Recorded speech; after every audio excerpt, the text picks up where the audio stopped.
All right. Good evening, everybody. It's 5:37. We'll call this meeting to order, the meeting of the Leadville Lake County Regional Housing Authority. And looks like we have all members here in presence with us today of the board. So we'll go into new business, and the first item of new business on our agenda is our Angel View presentation. Actually, I want to say we don't have it on the agenda, but public comment, we can do public comment first. Do we have public comment from anyone on items not on the agenda? Yes, Supriya. I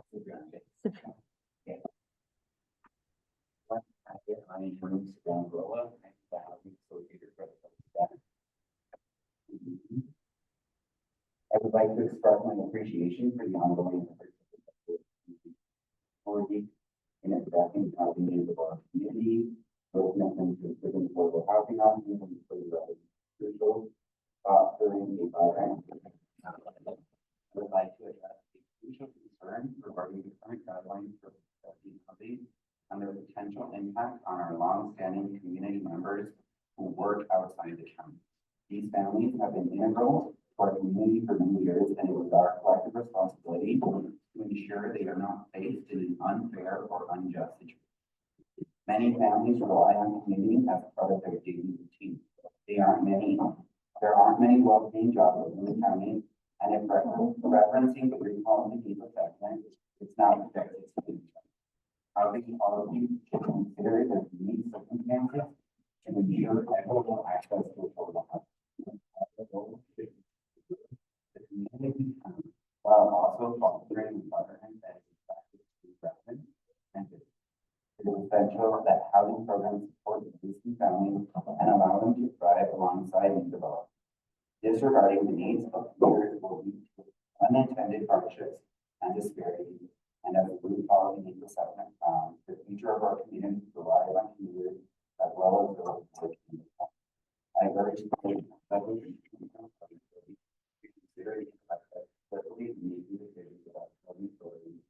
I think so we can build a community that integrates its current residents while continuing to grow and for your public education. Together we can build a strong, more inclusive. Thank you, Supriya. Any other public comment on items not on the agenda? All right. Sarah, I'm sorry. This is Dana Green. I do not have the agenda in front of me since I am out of pocket and out of Leadville. Is there the Ritz, is there the housing needs assessment on the agenda tonight? It's not on the agenda. It is an update. But I don't have that update, and I'm not sure that Roots is going to join us today. So okay. Yeah. Could I then just kind of squeeze in a comment since it's not on the agenda? And I thank you. I'm sorry for interrupting at the last minute, but yeah, I just wanted to encourage the attention and investment in the lower AMI group of our community. I know that many of the grants that the Regional Housing Authority are dealing with are sort of AMI specific and there's not much flexibility there. But I really want to encourage some attention and hopefully some work toward retaining a really important aspect of our community. I think the housing needs assessment talked about the large number of families in that AMI range that we have lost over the last several years. And I just wanted to point out that without stopping that hemorrhage, this is how we become Aspen. This is how we become Vail. So I really would like to keep that population in the forefront of the housing authority's considerations. Additionally, this is a population that is a significant part of our students who attend our school district.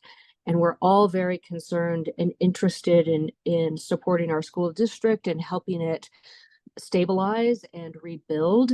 And losing students is counter effective to that effort. So whatever the Regional Housing Authority can do to direct attention and direct resources to stabilizing that part of our community helps the community as a whole, and it helps Leadville Lake County remain Leadville Lake County.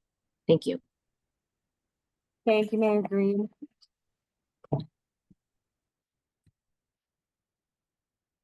Okay, and we've opened the meeting and we're asking for any public comment on items that are not on the agenda. Do we have any other public comment before we start our new business? Okay. All right, I don't see any. All right, then we will go into our items of new business. And first on the agenda is the Angel View presentation with a restrictive covenant. And so Commissioner Fiedler and I will need to recuse ourselves because it is an active or a pending application regarding this permitting, the major subdivision. But before we do that, I would love to just say that I did put on the agenda the option to go into executive session. And I sent the board an email with these thoughts. I do feel like this agenda item and the next agenda item are probably things that we want to discuss with legal counsel before making a final decision. And I wanted to flag that. However, we don't have our legal counsel available, so I don't anticipate us being able to do that. And so probably not being able to make a final decision tonight on either of the first two items. And with that, does anyone have any questions before I hand it over to Vice Chair Hill to go through this agenda item?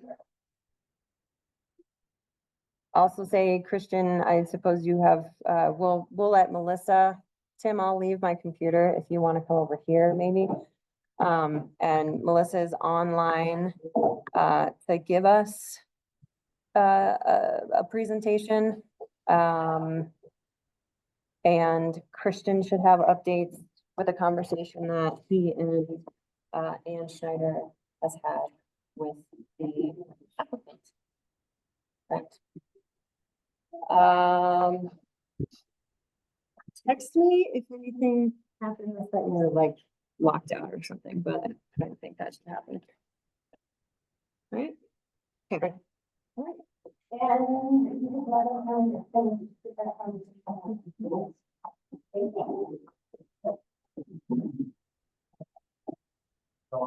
can start with the update, initial update, and I think the presentation will probably cover this.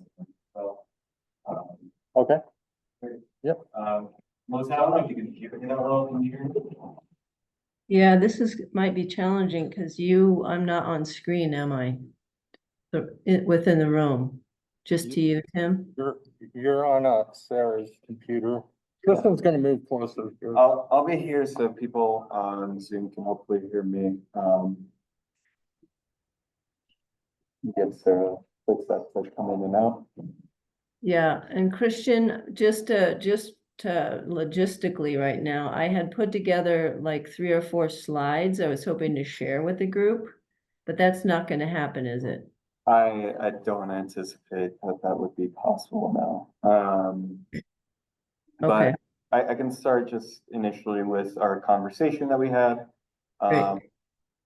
So as you all know, board members, we had the Angel View project lined up to have an agreement between the county or for a county approval of their project. One of the conditions was that they come to an agreement with this authority, meaning that we would have to have something in place with them within 45 days of their application, which is why we're here today with somewhat urgent need for them to continue on with this process. Our initial understanding and the first conversation we had was, at least in my interpretation and understanding, and as someone who was there to help co-facilitate the negotiations and then ultimately leading the negotiation efforts with us, was that Angel View was one project. And, it was just the phase one and we were just negotiating about the 1%, or a lower percent with some upfront amount given to us to make it full 1%. It seems like that is not accurate. After our conversations with Dan Schneider, and Angel View, the actual way that the development is working is in two phases. With phase one having been proposed to be a 0.4% increase, or 0.4%, fee, transfer fee, or accommodation fee, and a 0.1% or some lower percent with an upfront of 300,000 for phase two. So the two separations existed in their initial applications with the county. And their understanding of the situation was that that's always been the case, and it never has been the case that phase one was to be 1%. Because of course, at that point, my direction was to negotiate for 1%. It didn't seem right to continue any negotiations and made more sense to just come to the board to be able to kind of flesh this out to see what this really means. Other than that, I think, Melissa, you could probably take it on and explain from your perspective a little bit more as to the going-ons with the county and what your initial intentions were. Yeah, great. Well, thank you for that introduction. And it was really helpful to sit down with Christian and to talk a little bit about this because it might have been helpful had we done that sooner in the process. And I'm sorry, the slides that I have are not ones you can see, but I think part of what was really helpful was understanding, as Christian said, there are two filings really of Angel View. And it wasn't until late in the process that let me back up. So there's Angel View 1 and Angel View 2, and the agreement that we're trying to come to only involves Angel View 1. The idea of a private transfer fee came up during the Angel View 2 project. So we'd already been, 3/4 the way through Angel View 1 when we were working on Angel View 2. And I think that's important. Because our attorney that works on this project has worked with transfer fees in Pitkin County. And there's a time where the county could have required that of us, but the state of Colorado changed the law. And so the county can no longer require a transfer fee. But what he was able to negotiate was private transfers. So while the county can't require it of us, we can offer it to the county. And that's essentially where we are. So we didn't have to do it this way. But we know there's a housing crisis. We know we want to contribute to this. These are large homes, and there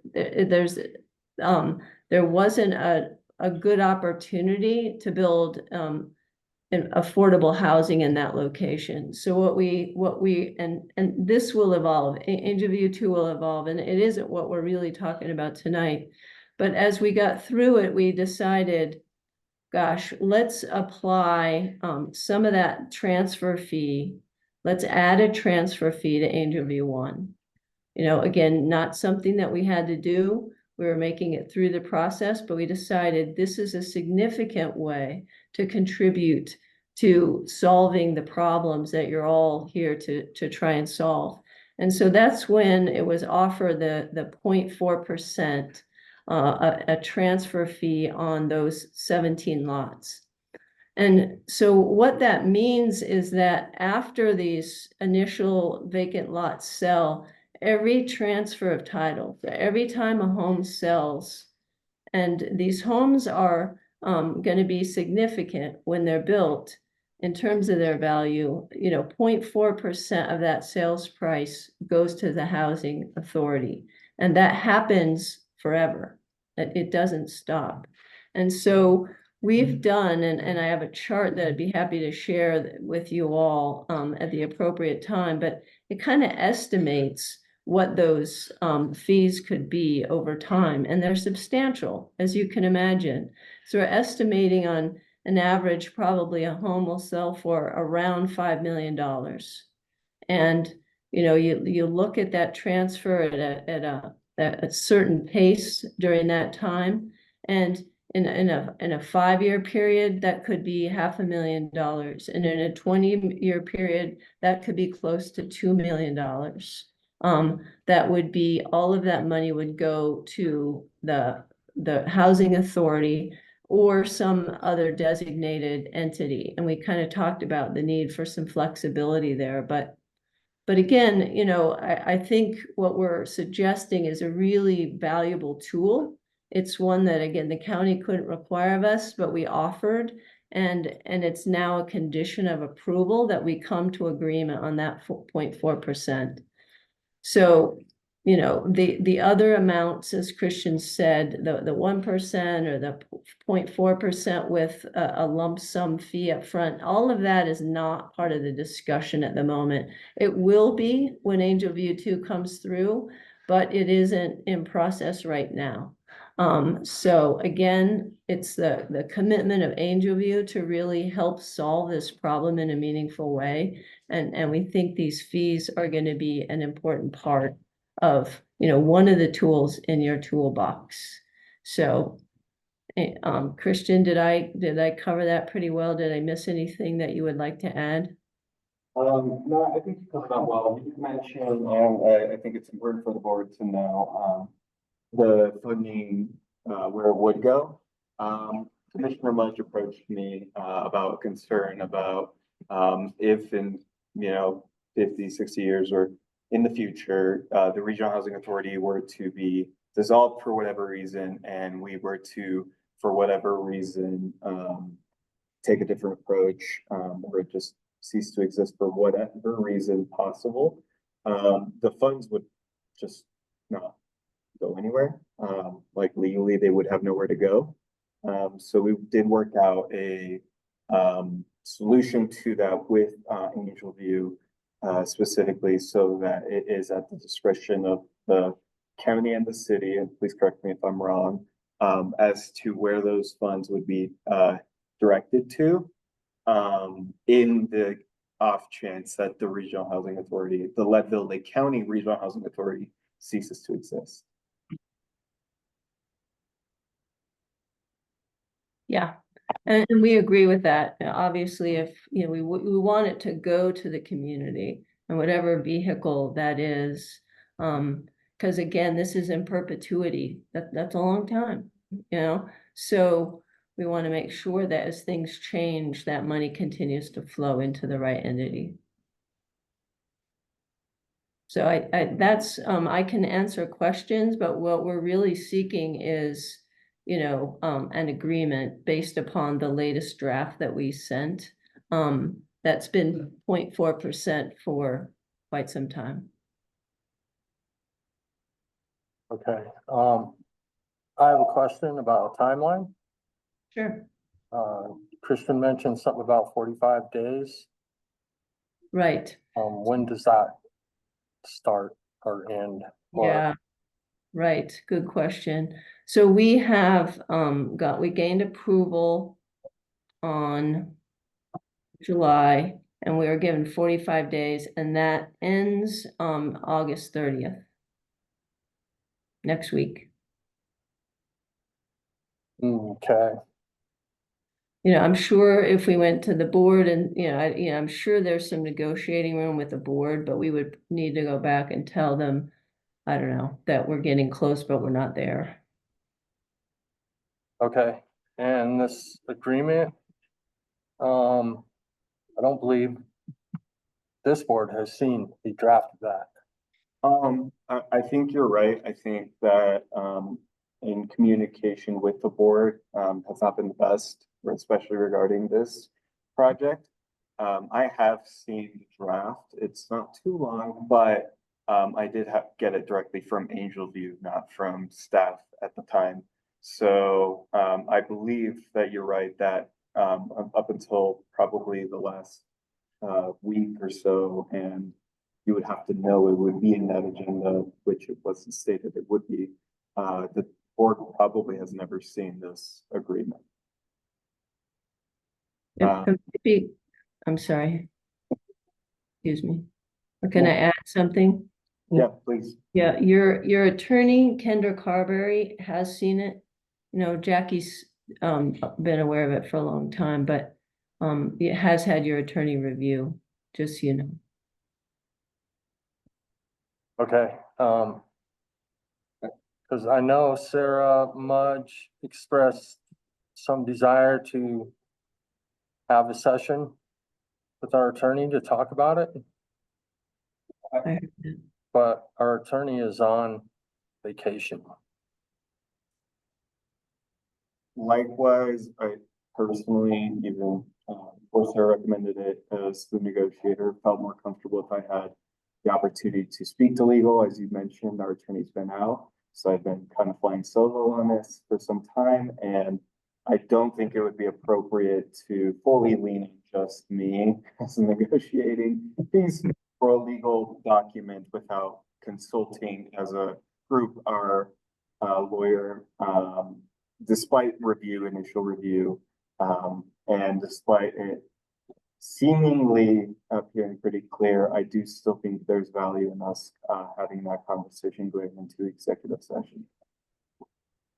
So with all that said, that doesn't work into the timeline. No, I don't believe Kendra's coming back until the first week of September sometime, oh, really? Okay.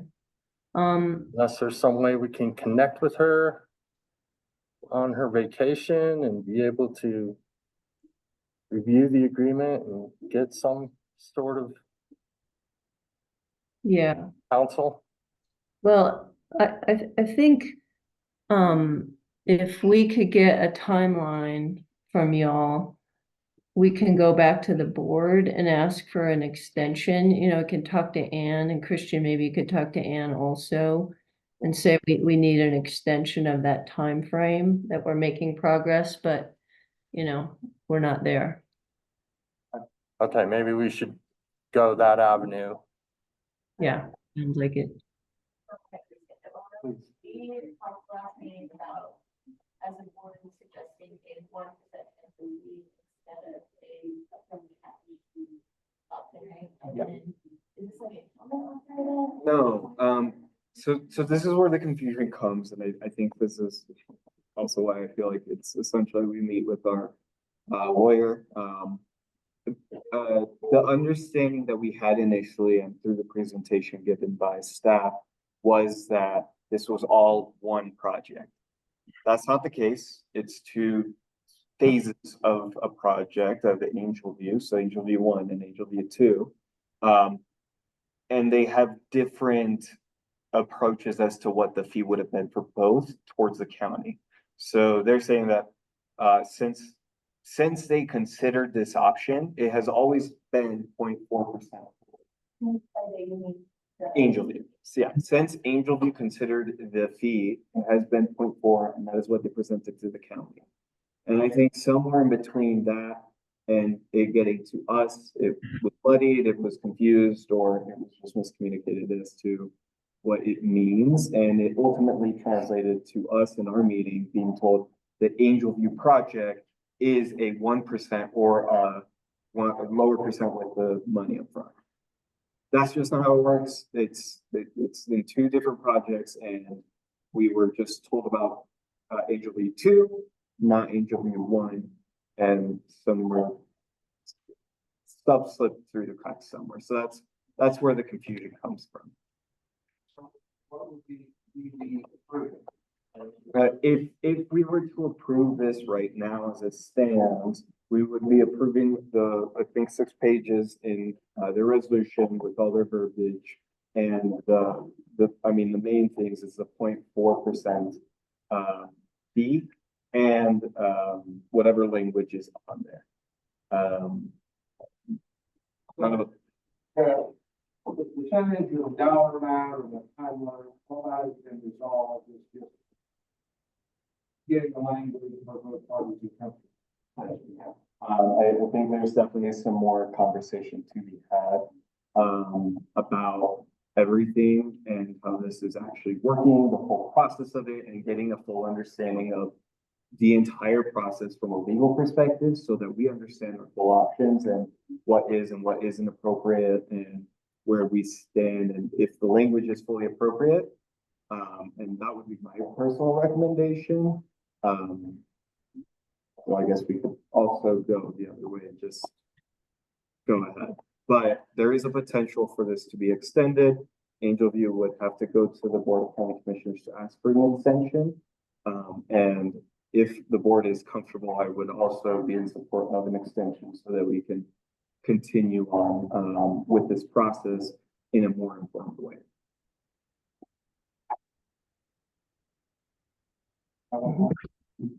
What does the board think about getting, Angel View to try to get an extension so we can be a little more informed and read the agreement and get some counsel?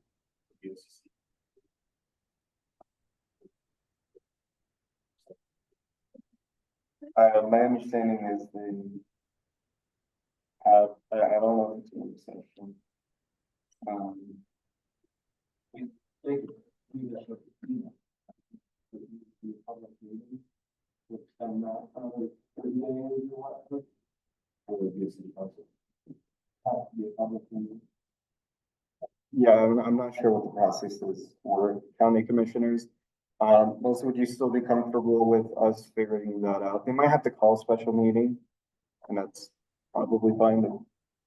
Well, because there isn't a hearing between now and the 30th. Yeah, Right, they might have to call a special meeting to grant that, Okay. extension. I- Is I- that- Does that work for you, or are you open to that?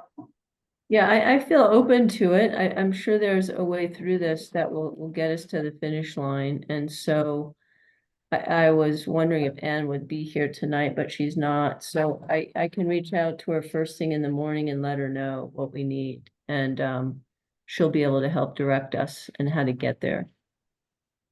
Okay, So we're comfortable, I'm comfortable with the process you guys need to get through is, you know, as long as we have a kind of a timeline, which it seems that we do. okay, yeah, why don't we shoot for getting an extension sometime next week, obviously before the 30th. Yeah, And then we'll. but a and then we'll month, take you it need a from month? there. Yeah, I'm sorry. How often do you all meet? Once a month. Okay, and We meet so, on every third? third Wednesday, okay, our next meeting will be the 18th. so the next meeting would be September 18th. okay, so if we said the end of September, would that give you enough time? Yeah, I think so.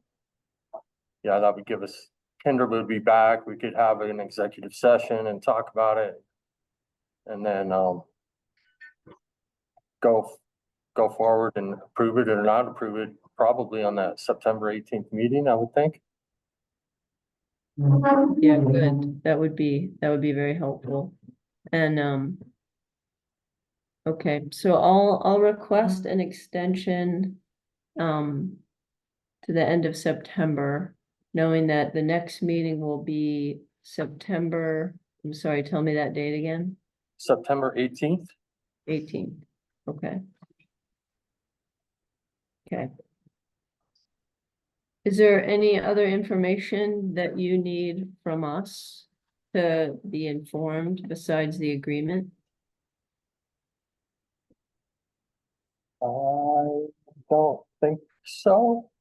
Anybody have any other concerns? No,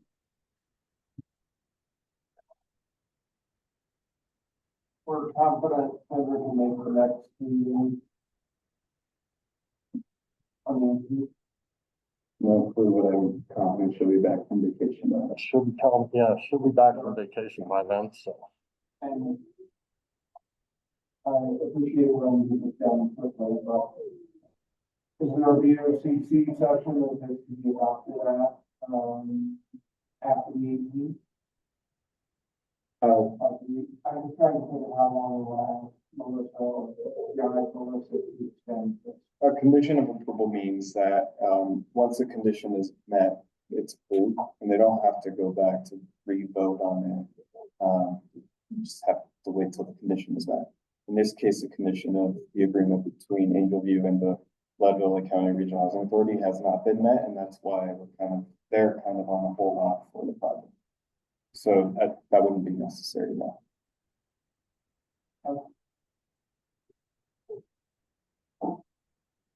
Okay, I think we're good. Okay, I don't think we need anything It's- else from you other than to request an extension. And then, go through the proper avenues to get a draft of the agreement to the board members. is Christian a point of contact for me? I certainly can continue to be your point of contact, yeah. Okay. Yeah. And you have that agreement, right? I do have that agreement, and I can make sure it gets properly distributed, at today's, for all the board members. Okay, great. And if you need anything else along those lines, let me know. I will, thank you. Well, thank you very much for your time this evening. Thank you, Melissa. Yeah, all right. Good night. All right, good night. What time is it? Are you finished? We're finished. Okay. Will somebody run down the hallway, please, and get, hey, Chapin, will you run down the hallway and get Jeff for me, please? Thanks.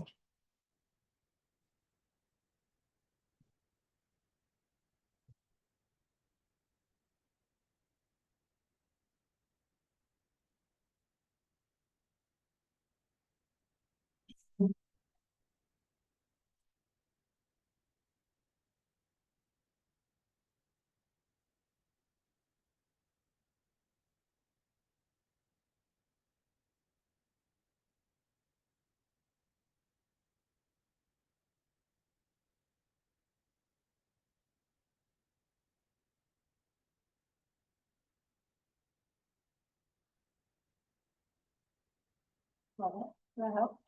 Would you put that in for me, please? Thank you.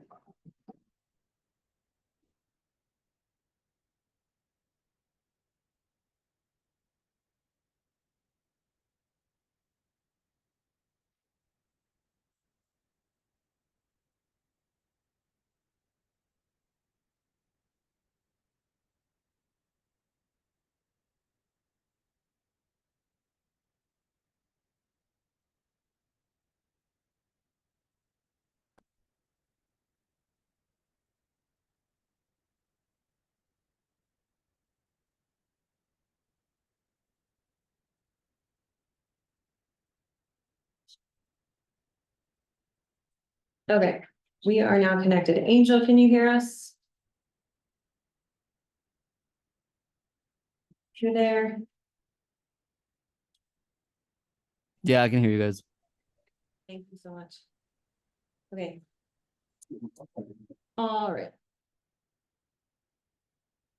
Where did y'all leave that item? We will be, asking BOCC, or well, Angel View will be asking BOCC for an extension, and, we're looking to, have, an executive session with our, lawyers, so that we better understand the process of, what the actual process was, and to make sure everything is actually proper and in place in the language itself. Great, thank you.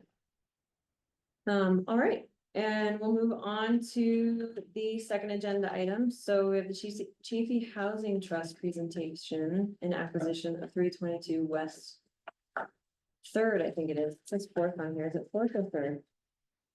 thought it was third. I will have to recuse myself from the Chafee Housing Trust Board. Okay, okay. And I don't see Reed here. Do you know if he was planning on being here? So it might be a short one too. I'll give him a call. Okay.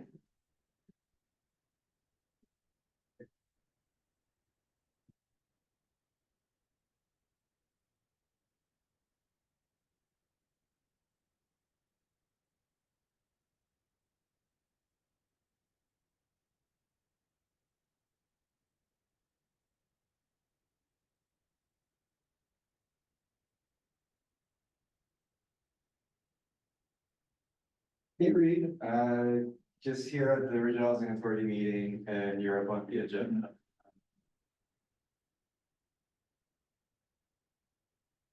Yep. Great, sounds good. Thank you, Reed. Reed is on his way. Okay. I send. Can you check that again for him?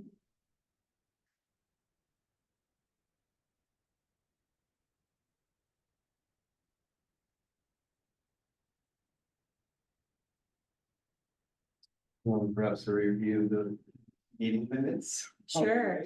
Yeah, all right, let's jump down to. Can somebody, Tim, do you have your email pulled up or Jeff to forward read? The email with the attached document, Which attached document, sorry. the agenda, our agenda. Okay. My email is being funky I can- and it's not showing up. Thanks. Thank you. All right, You got it, Christian? okay. Did everyone get a chance? We'll jump down to reviewing the board minutes. Did everyone get a chance to review July 17th minutes? Any changes or comments?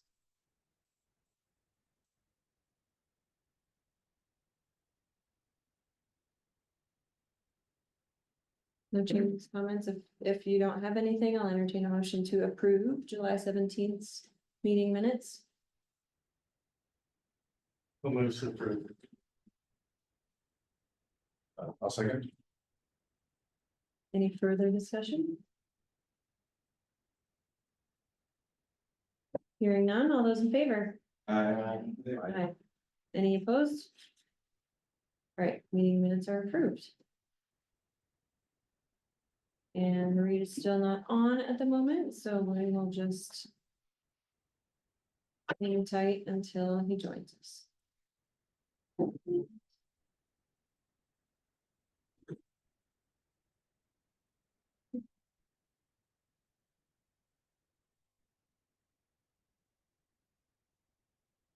Or do you want to do the partner updates? Sure, Okay, those will be super long, right? yeah.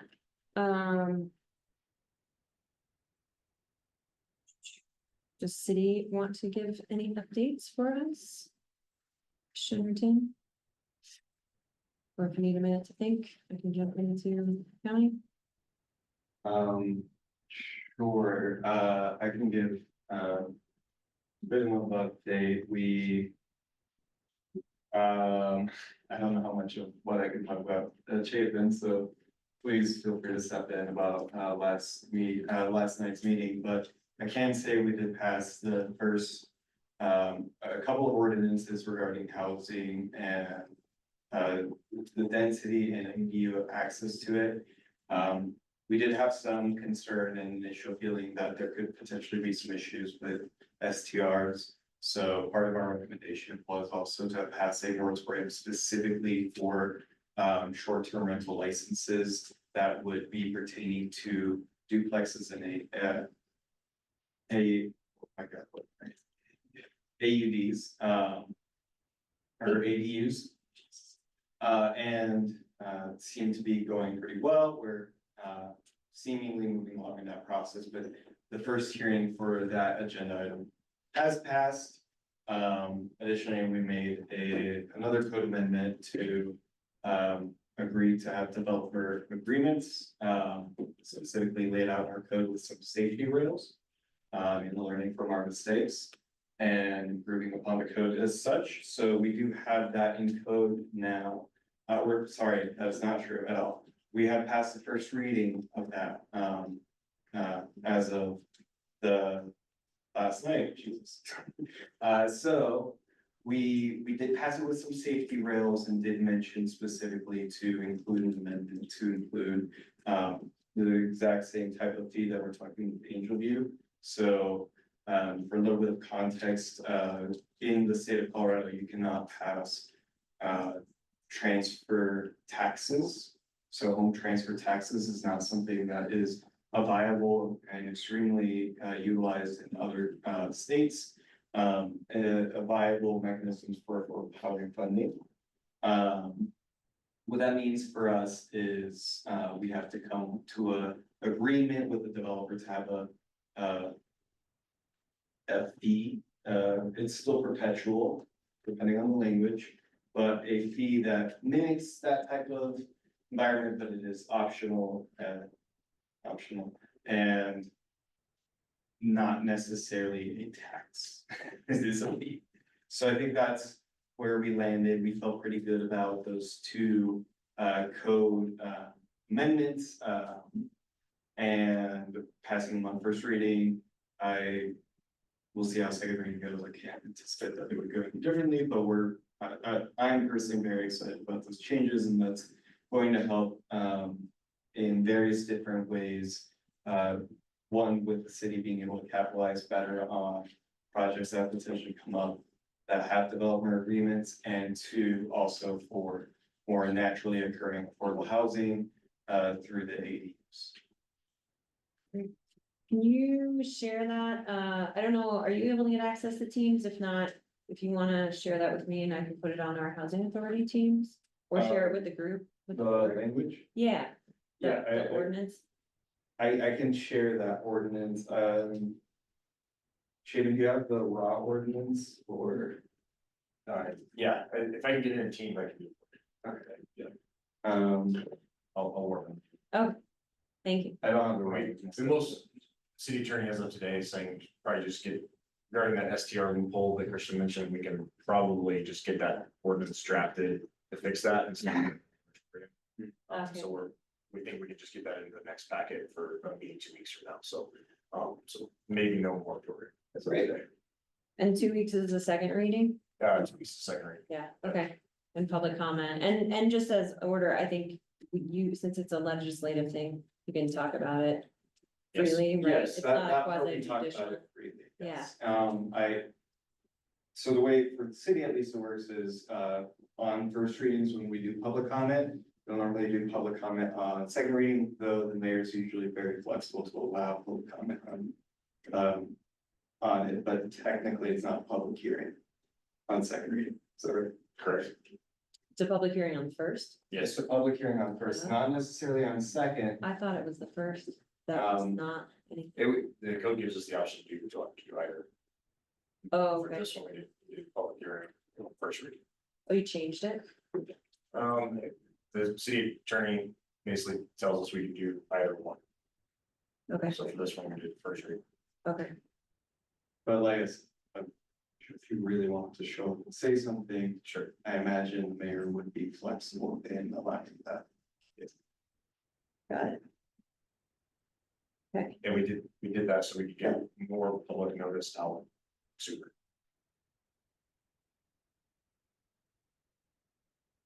any other, thank you, any other public or city updates? Chapin? Nothing? No, those were two big projects, so excited about that. So there's not just ADUs, there's also duplexes. It will, Okay, code more permissive for that. And I think gives us a way for projects that are unique that we don't anticipate. They're, very small projects that are not large projects like the rail yard where you could do a PUD, allows us to enter into an agreement to get public benefits that we could otherwise require, including housing. thanks. I don't see Reed on yet. I can go into an update for the county. One bigger thing that I wanted to mention tonight, which we talked about in our regular meeting yesterday as the board of commissioners. Michael Yerman came and spoke with us about considering a LIHTC RFP and making a competitive process for soliciting interest. Since our housing needs assessment was presented, he has got a lot of unsolicited calls and the county has gotten a couple as well. Instead of kind of just picking one person and his experience, or one developer rather, his experience getting through, putting out a competitive process for this is most ideal and gets us leveraging what we have to offer a project to mitigate and gain benefits from a developer. So I think keeping Harrison Avenue in mind, that's where we think we'll really focus on that and offer that as we go through that conversation. I think that's gonna be on our, well, I'm not sure when it would be. We don't have it back on a work session or a regular meeting agenda. But we did ask him to prepare an RFP for us to review, so it would be great if the city and housing authority and others we'll push that out, join that conversation. Figuring that housing or Harrison is kind of the largest, closest projects that we have in the pipeline. I think we're currently focusing there, but yeah, Dan. So there's a planning grant for some feasibility stuff and then also for infrastructure, there's done, or expected to be done. I don't remember, do you? Well, there's the feasibility for like the pool rec center thing, and then there's the master planning for Harrison. Yeah, I think the master, so as I recall, there's kind of some high level, this is what could be done at the site, this one piece. The second piece is what is the existing, I think primarily sewer lines in the ground capable of accommodating. I thought those were. Did we talk about those in the spring? So it feels like they're close to being due back, because I think we get.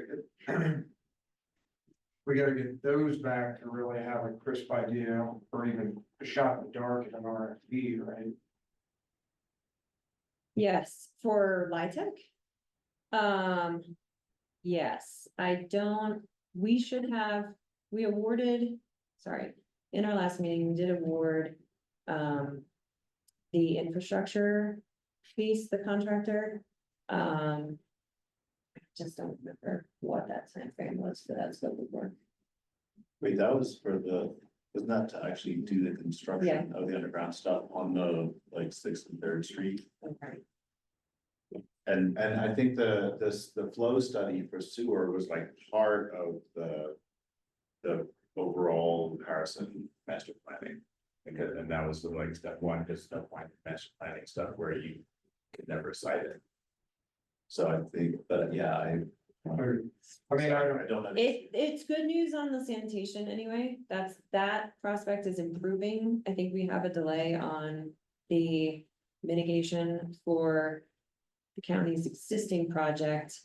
And then Michael Yerman is gonna get back to us with a new timeline, because based on some HUD feedback, we have to go through a whole NEPA now for the Harrison Avenue site.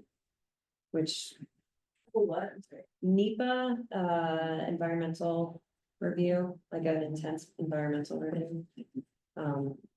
It's co-mingled with federal. Because it's co-mingled with federal funds. So, You guys know how to have a good time.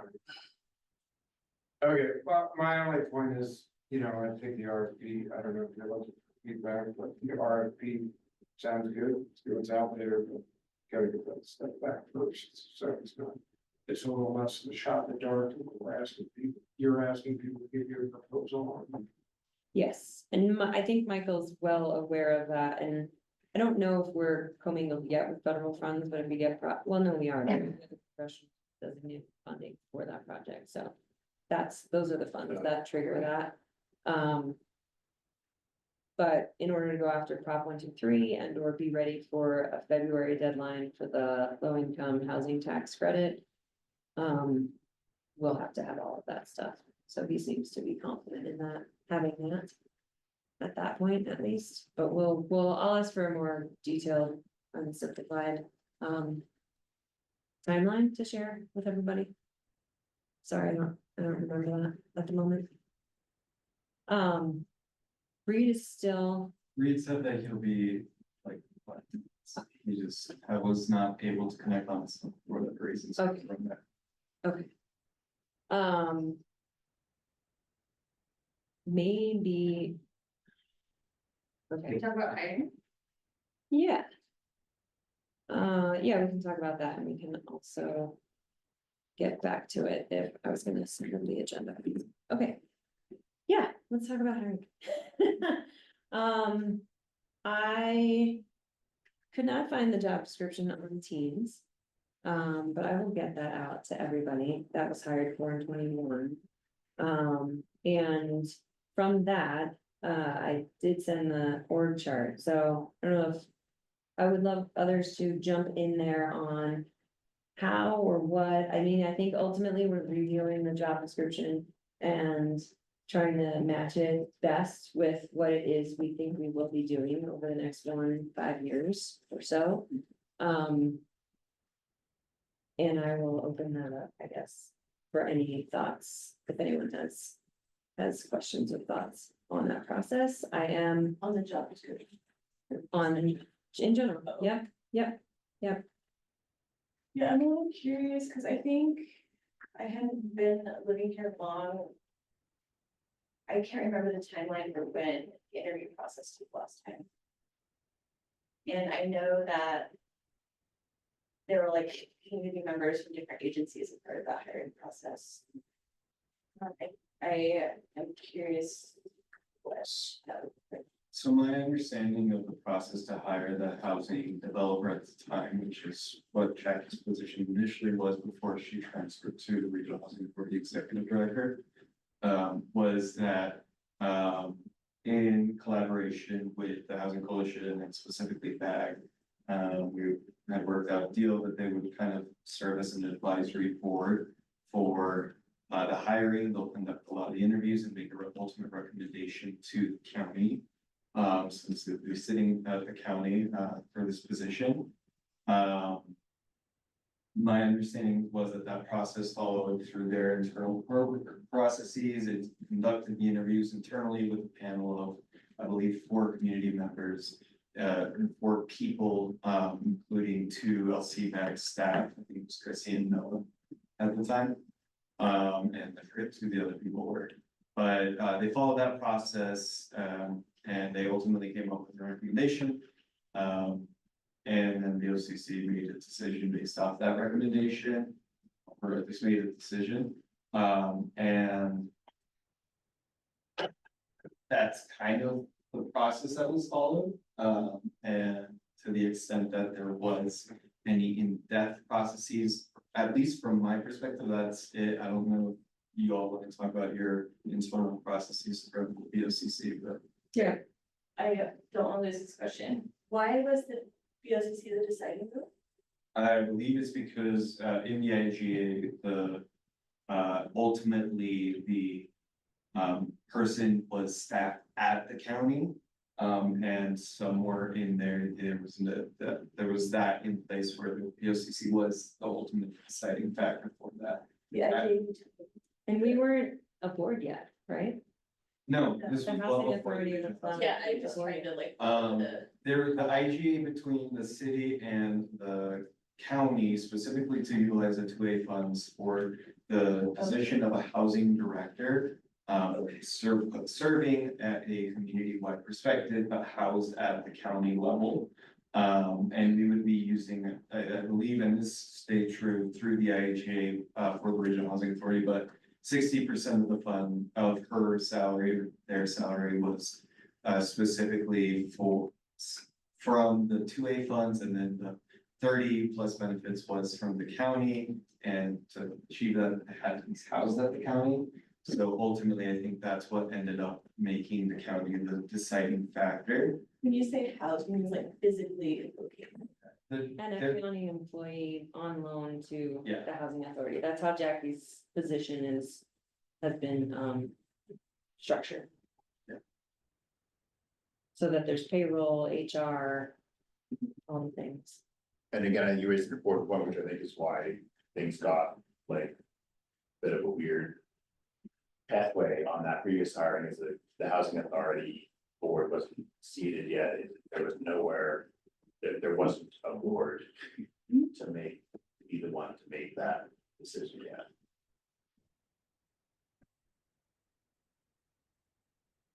So don't recall in the bylaws there being. Yeah, is that like I just don't. I'm just asking because this, I mean, I have skills I can apply to supporting this process and then.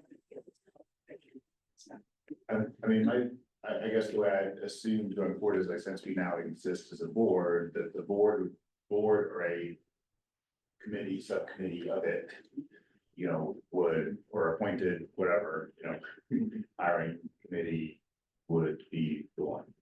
Yeah, ultimately, this decision exists within us as a board. And who the person we hired is ultimately up to our discretion, including who ultimately makes the decision.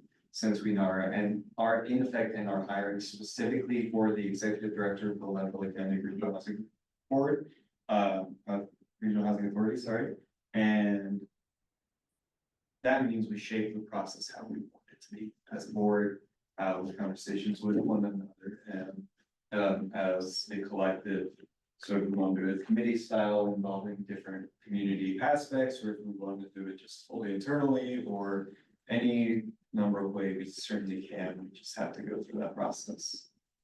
So if you do have skills and recommendations, I think this is the appropriate time to start talking about them, unless we read on. Read is online.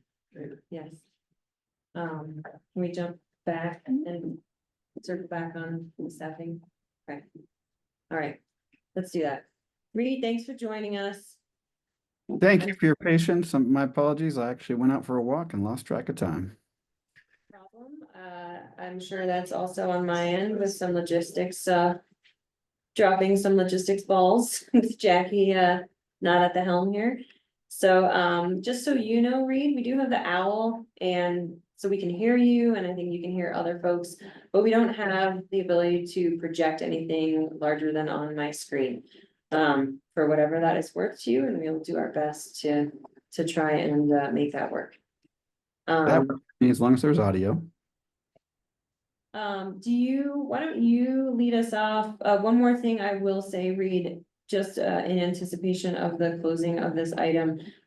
We do have on our agenda and the anticipation of wanting to discuss this with our attorney, but our attorney is not accessible and available to us tonight.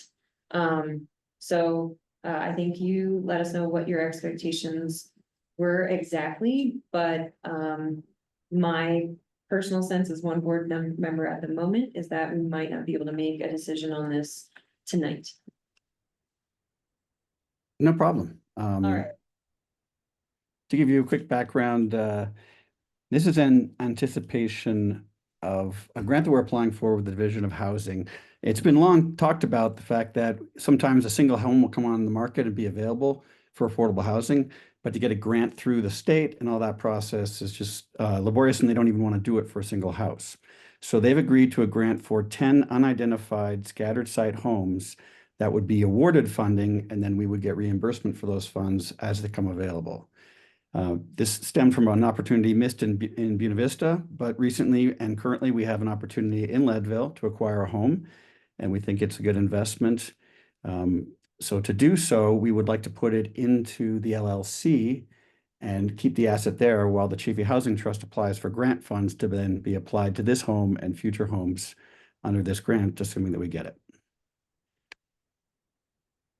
The reason for putting it in the LLC is first, it gives us property tax exemption, which is when we're holding on to properties, a burden.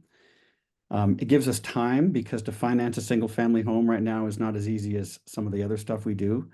And so we have some private financing in the works, and it'll take us a minute to get that executed. And then we hope to hold the home for 6 months until the grant funds become available. And at that time, we'd like to sell it to a qualified buyer. So the LLC is exactly what this vehicle was set up for, was to be able to do these kinds of transactions, keep the cost of housing down in partnership with the two agencies.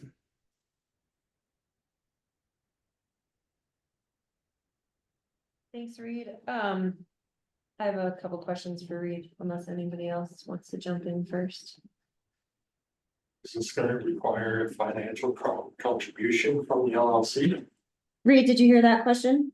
I did, and it will not. We are taking responsibility for all the expenses and the financing of the acquisition, including putting money up ahead of time to get things like appraisal, phase one, environmental or inspections, et cetera. So would this be a similar situation as what we did with the rail yard project? Where we take a certain small percentage of ownership? Is that how this is gonna work?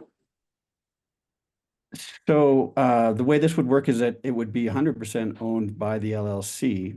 And then when we get a qualified buyer and we get the grant funds, it would revert back to the CHT, the underlying land, and the homeowner would take possession of the improvements on the property. So it is a shared equity proposition where we hold that asset and a share of that ownership, similar to what we're doing in the rail yard, only on a single family home.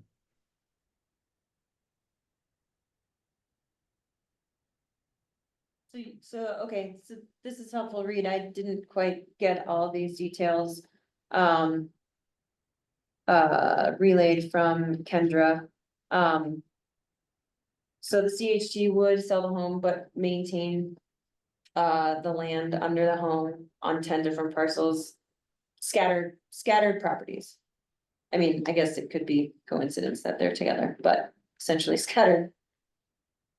Okay. Exactly. So the model continues just as we've always done and that we're doing in the rail yard of ultimately we hold the underlying land, the homeowner owns the improvements. Yeah. Reed, I need also to obtain our originating documents on the LLC from Kendra, but I just wanted to make sure that we don't need, my impression creating the LLC for the rail yard was that it was specific for the rail yard. Do we need to create a different LLC for this project? No, actually, the way I've always understood it is that it was created to facilitate the rail yard and any future projects.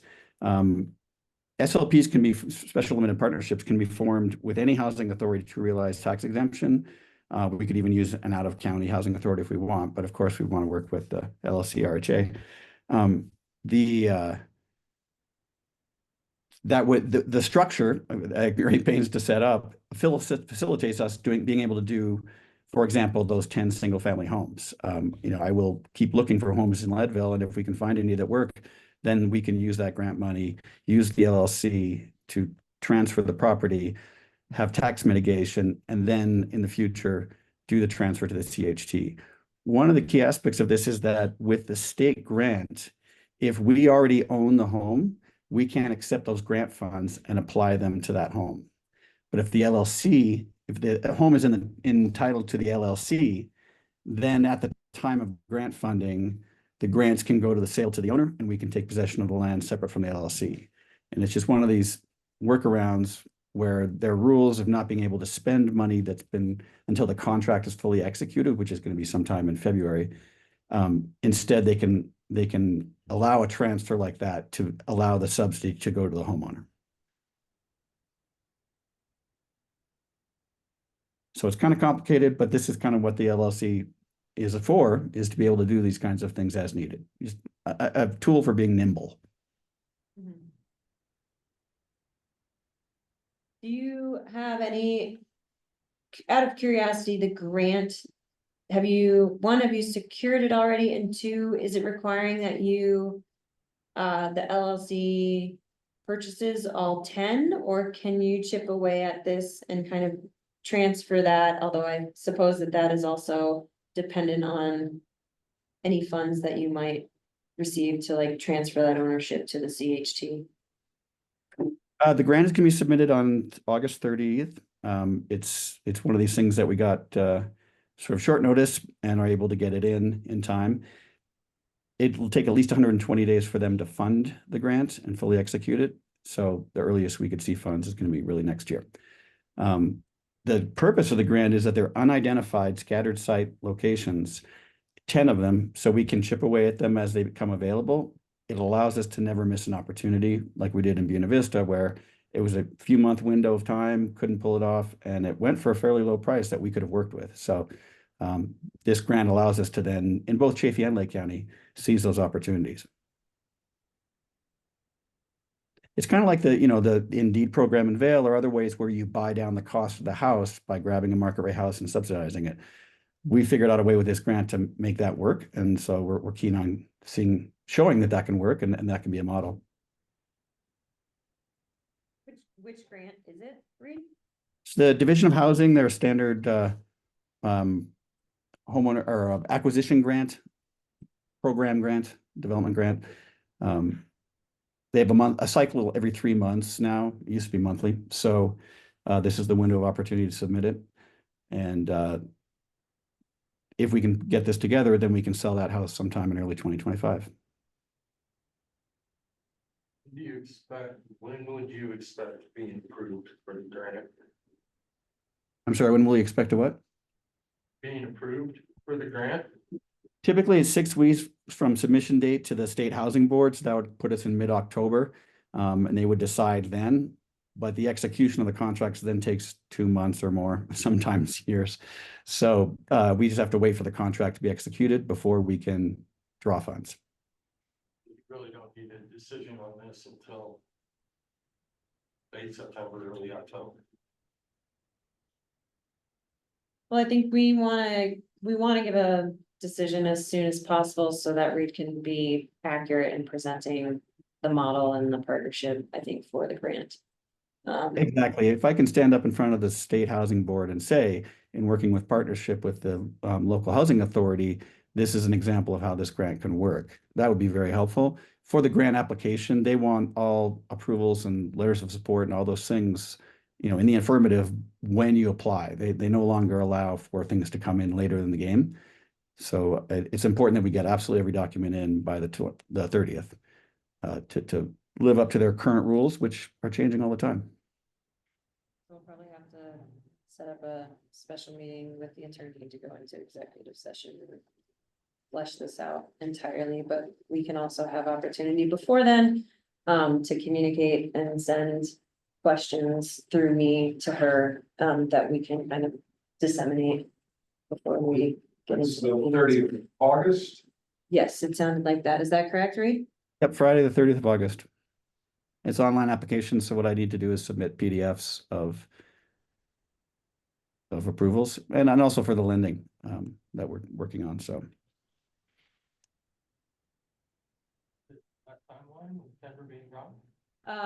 I think she is, I can check the date she's back. I think she's gone through. It's September? Is it September? I will call her firm and see if there's anyone else that can help us if that is the case. We just. I thought it was 2 weeks, but we'll have to check that. Okay. One of the things to understand also in timing is that the seller is currently working on getting the house up to speed. When they're ready, they'll want to go to closing as quickly as possible. We're planning on having the financing available then. And so at that time, it would need to transfer into the LLC, RHA, THC LLC, RHA, LLC, i.e. the LLC. That will be, I'm guessing, sometime in late August or September. It kind of depends on when they get those things done. I don't understand the LLCs, the housing authority owns the LLC, or it was set up for something by the Laura, what? We did an agreement last year, I think, at some point. And we set up the LLC, the Housing Authority, and CHT for the rail yard project for this purpose of construction and the city's project. Okay, so this is an LLC that the housing authority owns independently or with the Chafee Housing? With the Chafee Housing Trust, Okay, and its purpose was set up for what we're discussing. yes. Yeah, so originally the first purpose it served was for the RHA to assume a very small percentage of ownership of the rail yard project in order to get tax exemption. Okay. But in this case, I mean, 6 months of property taxes is not a large sum. This is really so that the housing trust doesn't technically own it, so there's a takeout that comes from the state. What do you mean by takeout? Well, they show up with financing. The LLC holds it until the financing is there. Right, and if Chafee buys it, then they can't be reimbursed because they already own it. Yes, I think that is also helpful because the housing trust is applying for the grant. And if they, as many other grants funding, if you kind of take action before you receive the grant funds are not applicable Yeah, for that action. so the LLC is just an intermediary holding until the rest of the stuff comes here. Okay. And I'm guessing that since it's a joint LLC, there's probably an operating agreement or something like that, so the housing trust and the housing authority have to agree to acquire property under this. Yes. Correct. Okay, and then, so I mean, I don't know what our budget is, but probably not a lot. But it sounds like the Chafee is gonna take on maintenance property, well, I guess there'd be no property taxes. They have all the financials. This is just a holding vehicle that they're putting money into until it's time to take the house out. I'm sorry, that last question was hard to hear. Can you say it again, Dan? So the LLC is just a holding company. There's not like a financial contribution or some big risk to the housing authority. It's just to hold title to the property until you guys can scrape the money together to actually buy it under the Chafee Housing Trust. Yes, and for the reasons that Sarah described with the grant, and also it serves as an entity for not having to pay property taxes as any property that's owned by the housing authority would have. The agreement is a 99.9% ownership by the CHT, a 0.01% ownership by the housing authority. That gives us the tax exemption. And the vehicle also serves what I described before, being able to juggle to get the grant funds. I'm guessing the LLC's operating agreement probably already covers this sort of thing. Yeah. Yes. So do we need to talk to Kendra or? I'm guessing members of the board could just say, you know, per the terms of the operating agreement, it's already been approved, this is. I guess I'd like to read the operating agreement first, but. It just read that, take a vote over email and say. This feels okay. I'm sorry that you guys don't have a copy of the agreement. I guess I made that assumption based on discussions that we had leading up to this meeting that it would be part of your packet. So if you haven't seen this agreement, then absolutely all of you should read it and understand it because it's a great tool for us to do what we do. And it spells out clearly how property is acquired and how it's disposed of in and out of the LLC. I will say that there is this example of 6 months, and there can be examples. The rail yard example is the rail yard does stay in the LLC to have that tax exemption. It's a much larger property and it's important for the homeowners to not have that expense. So, so yeah, it goes both ways, being held and being transferred in and out, and it's explicitly for that purpose. So I'll get a copy to Sarah of the document. I've got the recorded one right here, and then you guys can look at the appropriate clauses to understand exactly what your responsibilities are and you know what we can do as the partner. Are there any assets held by that LLC now? Yes, the property underlying the rail yard. Okay. And I assume the housing trust got like GL insurance or vacant land or something like that. Yep, exactly. We've got builder's risk. We've got GL that covers the land, and then when building is done, we'll hold a general liability policy, including that property and all of our other properties. Okay. I can read the operating agreement and try to get some more answers in it, but Reed, do you think, can you explain again, perhaps? Is the rail yard property also going to then go under the housing trust alone and out of the LLC? Like this project that you're talking about? Or does the LLC need to maintain that ownership? And the land piece in this particular case is going to be the tax exempt, or the entire?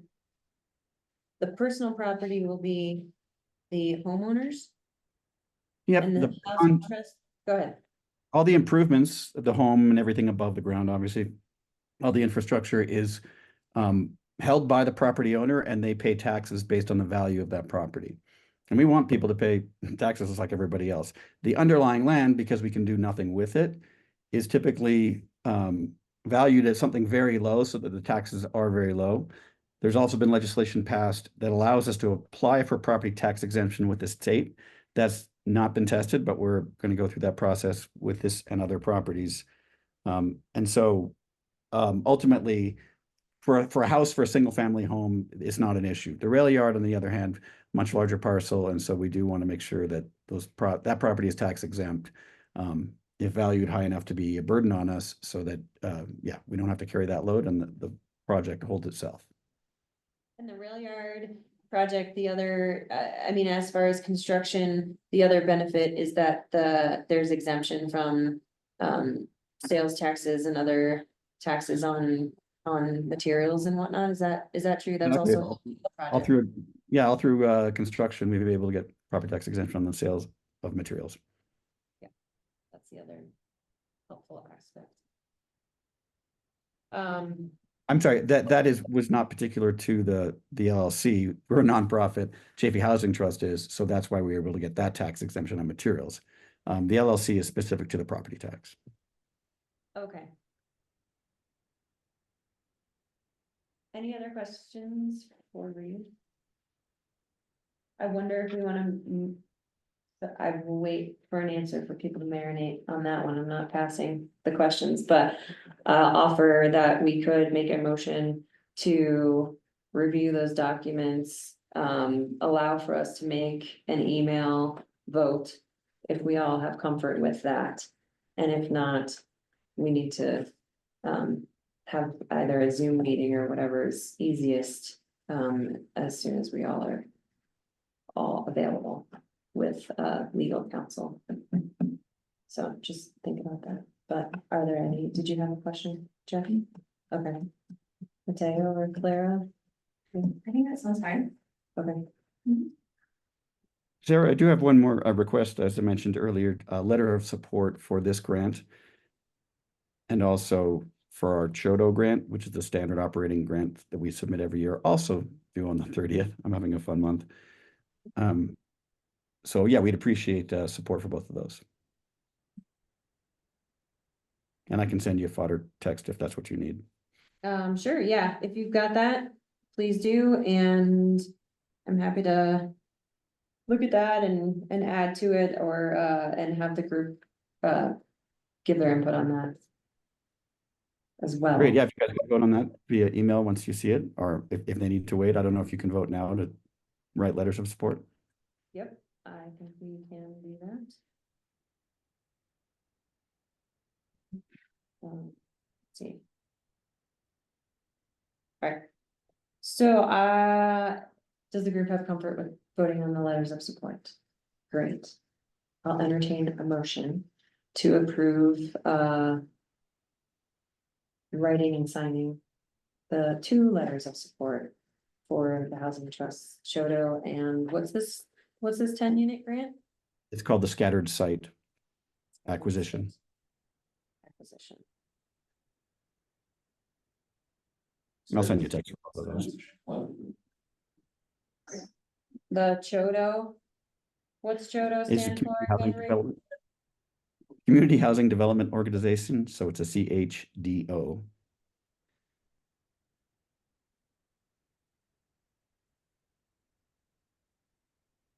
Are you good with that? Motion. So moved. Okay. Have a second. Northcraft seconds. All right, any further discussion on the letters of support? Who, have draft? Reed's gonna send a template. I'm happy to do that and I'll push it out to everybody. If you have things to add, great. We'll set a few day deadline on that. Just for a quick turnaround. Was it pretty?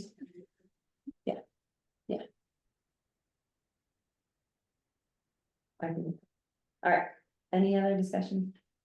Hearing none, all those in favor? Aye. So, okay, now for making a motion, I'll entertain a motion to, for the board to review the LLC documents. And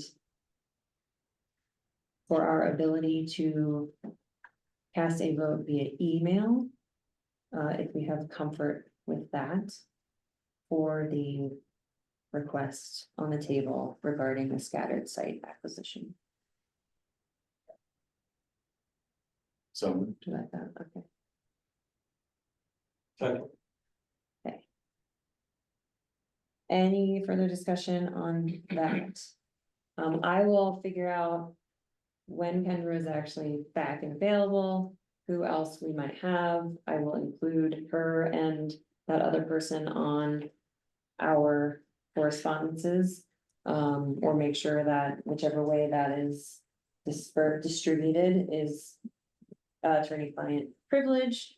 And then I'm hoping that we can have, you guys can send questions to the attorney on that thread to answer questions, and then I'm hoping I'll ask them to collect those questions and share that with the group. And we will make that a quick turnaround.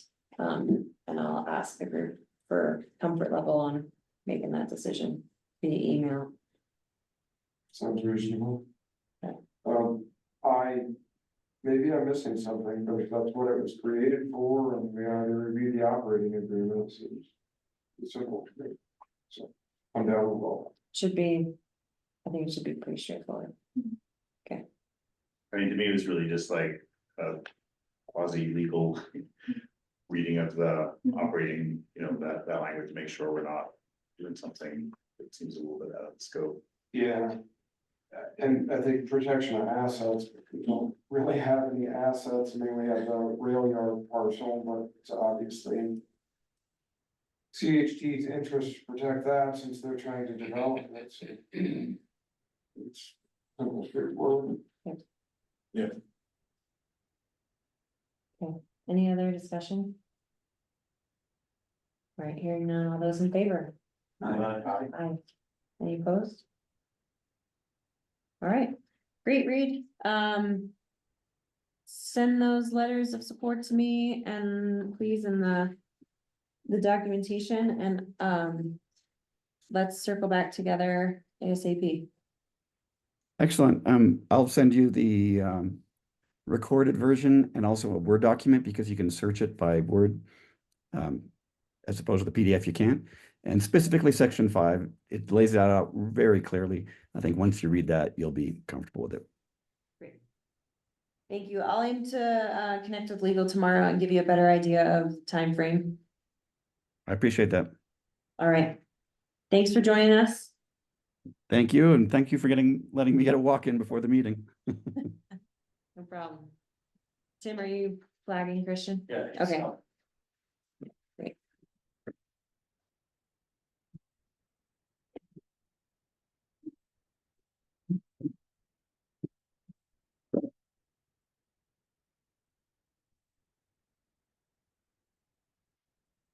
Okay, we took a vote to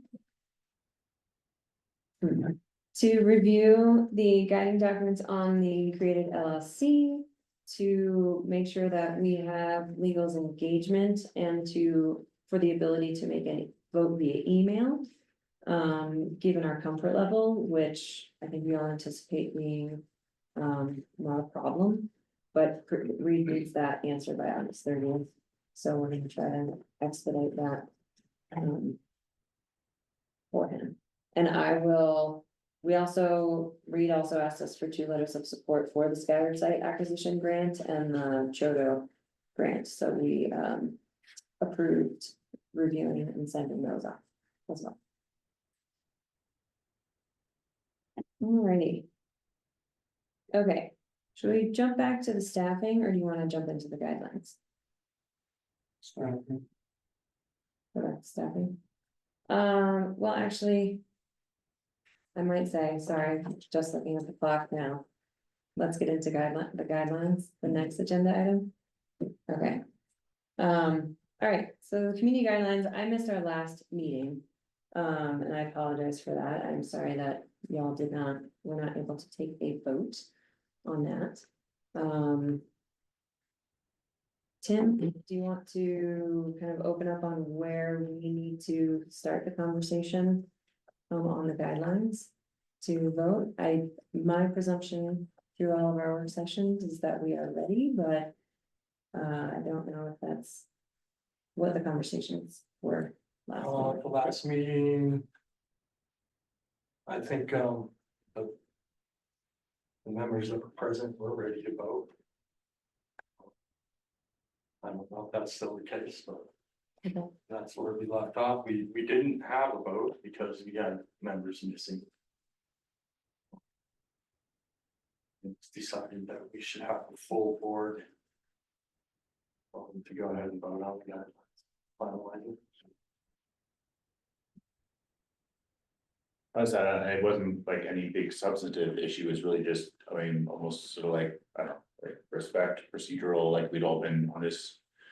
However many years or months it's been journey, and we just didn't wanna like bang it through with some folks missing. Just felt good. But we just didn't want to exclude anybody from being able to vote. I'm also wondering, am I correct in saying that the most recent version you would have would be titled 6/1/24? That's a great question. Because there's still like a ton of unresolved comments. I don't think it was June. That's the last time I think we met to talk about any revisions. Because then July would have been last month, we didn't vote.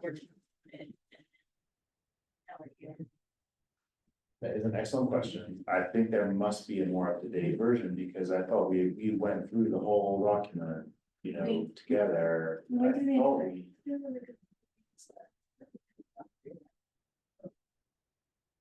I think there was some preliminary questions that we had that, I don't know, maybe I just made an assumption that would get reviewed and answered.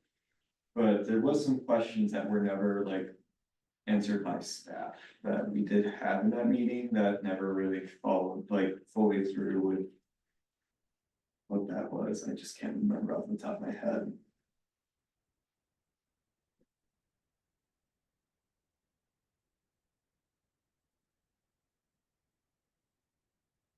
Claire, do you have a list of those that you feel are still unresolved?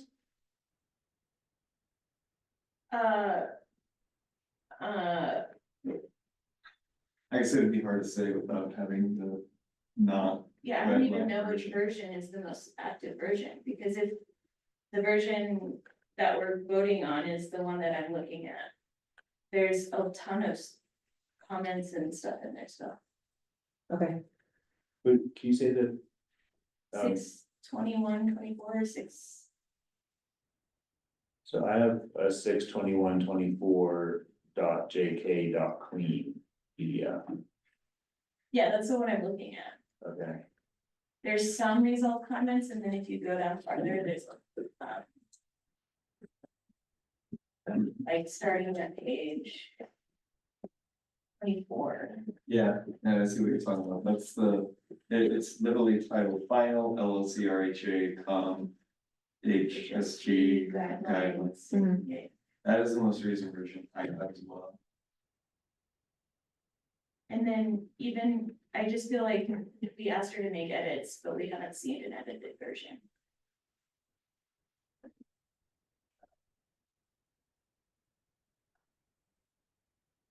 I also though wonder, so, I mean, based on some of the feedback that we've gotten as well, I am not necessarily confident that every board member understands the guidelines. Because even under, if I'm skimming through this, employment and residency requirements, it's not that there are necessarily employment and residency requirements, it's if there are employment and residency requirements. So that, I feel like there's like a misinterpretation of parts and pieces of the document that are being read and feared that that is a sweeping application to any. Totally, and I housing. think too, to speak to that, I think one of the most productive sessions we've had was that June session. And I think a lot of those things that were confusing in whatever capacity it was, and yeah, I don't know. I wish we would have done it a long time ago, because I think it was really helpful and productive. But I think just saying that there's confusion.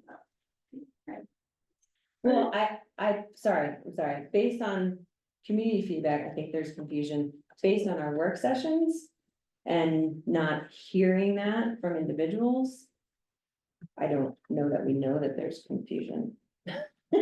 We don't, I mean, I can't guess what people aren't understanding if they don't speak to the document and ask the questions, which I'm having a little frustration with.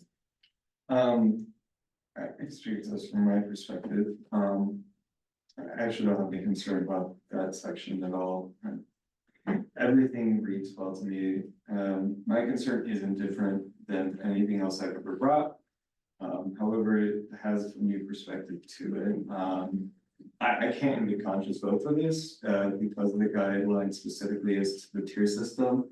Given that we have more information from the housing needs assessment, especially regarding the AMIs and who we should be targeting. I have long held the idea and continue to hold the idea that AMI will forever be fluctuating in our community. And at some point, 140% AMI is going to be high, which kind of already is, to be honest. 140% AMI is a relatively high AMI percentage for the type of individuals that we're seeing coming into our community. And I have a genuine concern that if we don't set our North Star properly, which is what the guidelines are, as you all know, each project will have individual guidelines that are appropriate for that project based off of funding, based off who funds it and what restrictions they have, and based off of any other factors. And I think Dana put it well, and I thank Dana for really recentering this. It's targeting that high of AMI as our baseline is kind of wild. If we look at the communities that our housing market is mimicking and their incomes and all that, it just doesn't bode well for us, much less if you're a local worker making significantly less than that amount and you're competing with someone who may be commuting and making much more. So to me, it does not make any sense to have the AMIs at 140 whatsoever, especially when our data clearly identified that 100% AMI is really where that target audience is and who we should be targeting. Without getting into anything that I've gotten previously about concerns about fair housing law and violation, depending on commuter status, et cetera, et cetera. That concern aside, the AMI concern, given that we have new data to work with, just made me extremely uncomfortable with passing a guideline, again, a North Star that says, let's aim for dirt. Kristen, you said that every project will have different guidelines. Did you mean tiers? Yes, Or sorry, different different guidelines, okay. tiers. I imagine a lot of the verbiage of how the guidelines are. Ultimately the lottery system would operate would be the same. I can't imagine that would be dramatic changes for any of them. However, from the tiers perspective, yes, every project will have different tiers based off different needs and different fundings. And honestly, I do think that employee housing is important, workforce housing is important, and that can be addressed through tier 1. The regional housing authority has no money to be going around and building these projects to have the perfect guidelines, with no extra additional funding from anyone else, including no county, no city funding. And I genuinely believe with the current state of the county and the city, their current strong, land, banking, efforts, and all the other considerations that go into tier 1, employee and local housing for employee and local workers will be more than adequately addressed through that tier 1 process. And we need to give a fair shot to all of our community. We're gonna be a better community. Housing needs assessment has proven that. There's no indication that that's gonna change. There's no data showing me that that's not the case. And given especially the demographics data from the census, which by the way is using IRS data, after I looked into it a little bit more, so I'd say it's pretty credible, it would potentially land us in some serious hot water with fair housing law. And though it's not our intention, and I genuinely believe no one in this room has any intention to exclude any community members, I do think there is a future in which some of these guidelines can have the adverse reaction of excluding especially our Latino community members who just heavily commute compared to our white non-Latino identifying community members. And I can't put us as a board in that position in good conscience, and I can't put our community in that position in good conscience. I think we can address the needs through tier 1, and we should secure employee and local workforce housing through tier 1 that is much more guaranteed than tier 2 or 3 ever will be. And that is how we address that need, not through forcing the separation of community in tier 2 and 3.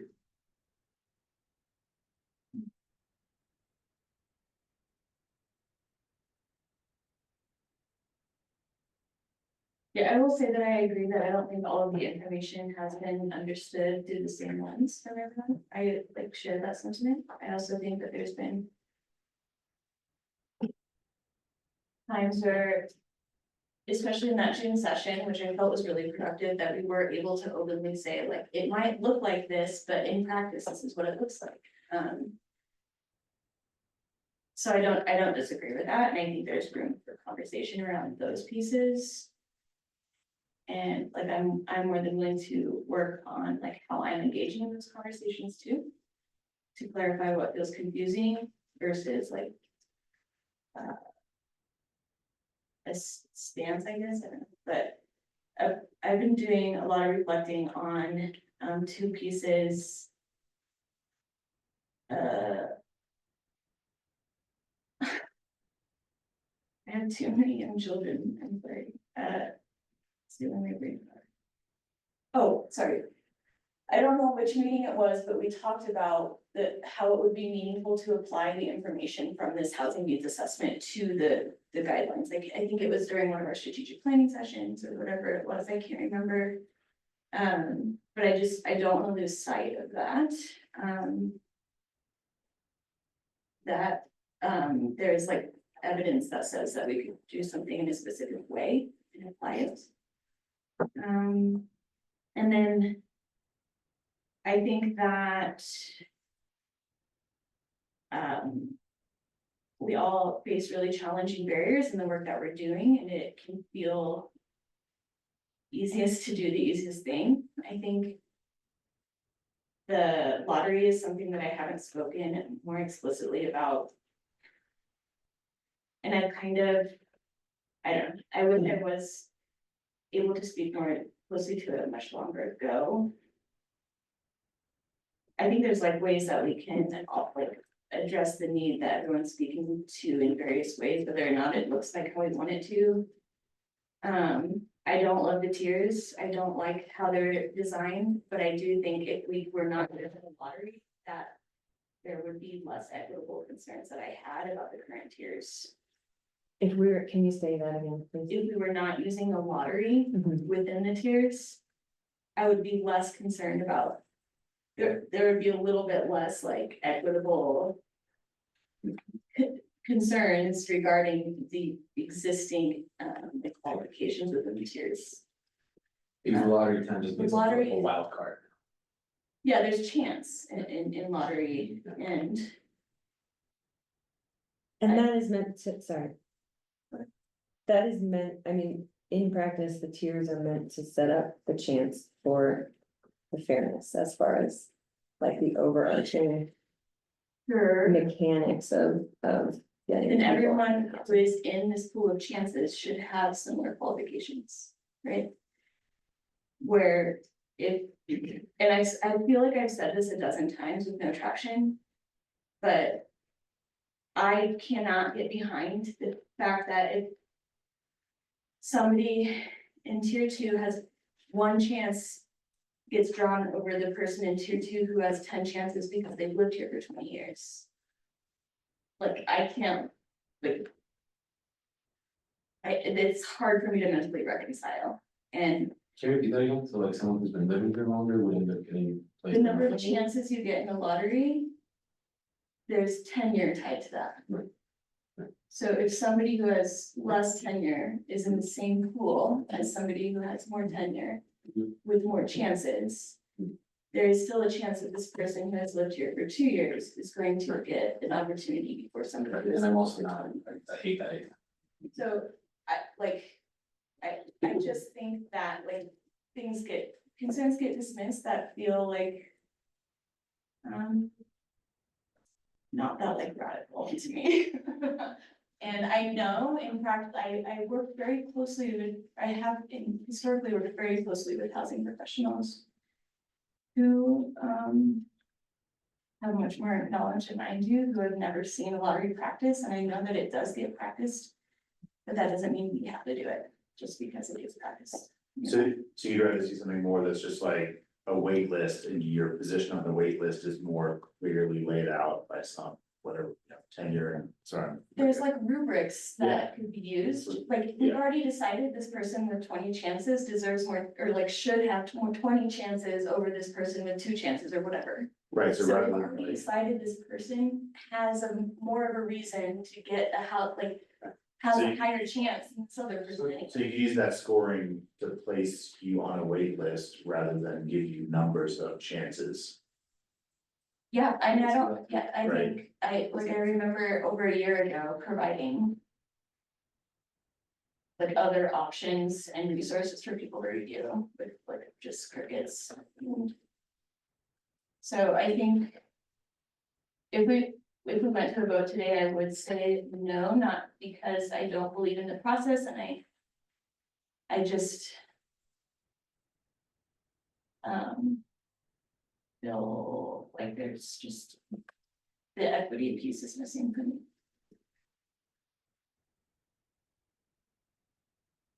I'd like to chime in, I'll be really brief about it. When I first got into this board, they told me, you are a representative of the community. So I came in with that idea of trying to represent the needs of the community as much as possible.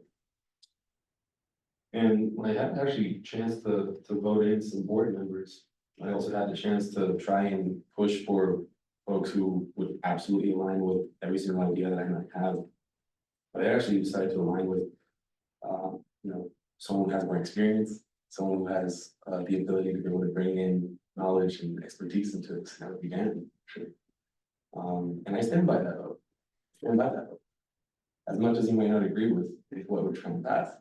And the reason why I stand by that vote is because I feel like having this discussion as the board members right now in, this year, I think we have the skills, the knowledge base, the expertise to be able to come up with the right solution to the community question.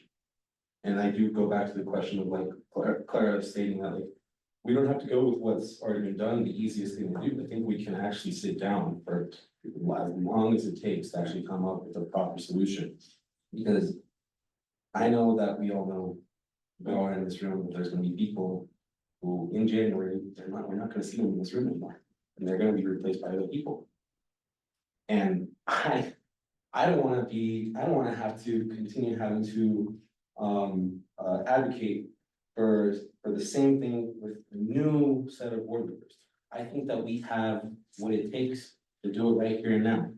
This is the way I think about it. If the majority of the people in this community can meet, and the majority of the people I've been having conversations with agree that the current guidelines are restrictive, too restrictive for them, then I think that we should also go with the needs of the greater community. It comes from this idea of the needs of the greater outweigh the needs of the few. So that's why I continue to stand, that's why I have a problem with voting for the guidelines as they stand right now. I think that that's, yeah, I think I'll leave it at that. Thanks, Linda. I don't necessarily oppose the idea of coming up with a different system. I do think that preference for local workforce is important.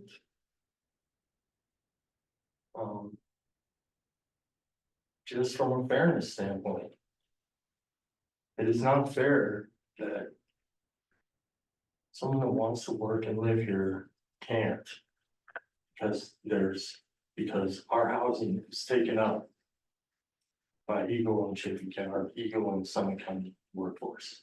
I appreciate that sentiment. I think if we were to break it down by demographics, it would be pretty easy to see that a lot of the community have been here for generations. And I think that's what Mateo is trying to speak to, that,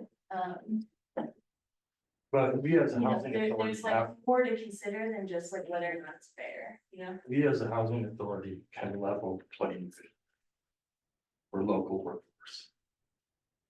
And that needs to be done. I don't, like, providing this specific housing opportunity is going to create a fair. Yeah, creating housing where someone can live and work here is important. And right now, Jobs, guys. Right, we need more jobs. Not, I think we need to Not raise a- our minimum wage, guys. I think we need to be able to have sustainable jobs that actually have people want to be able to live here. You think they choose to go out? They don't choose to go out to go to another kind of work. Not out of choice, because they have to, because the cost of living is really high, guys. We all know this. So.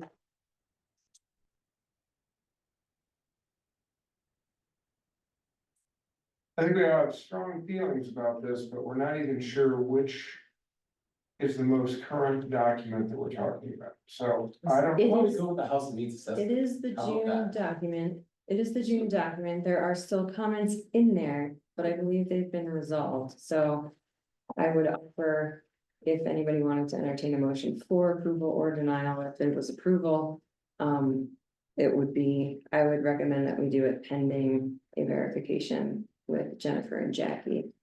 That is in fact the case. Okay. I feel like we have no executive director. We're dependent on the county and the city for funding streams. We've been talking about guidelines since before I was around, so that's probably years. Yeah. I think we've heard from lots of people in the community that I don't really think understand how the tiers work. We've heard from local employers that this is important to them. I just don't know that we can dedicate another 2 or 3 meetings to this at this point. If we had a project, we can go back and revise this. If we have a project, we come with its own strings attached.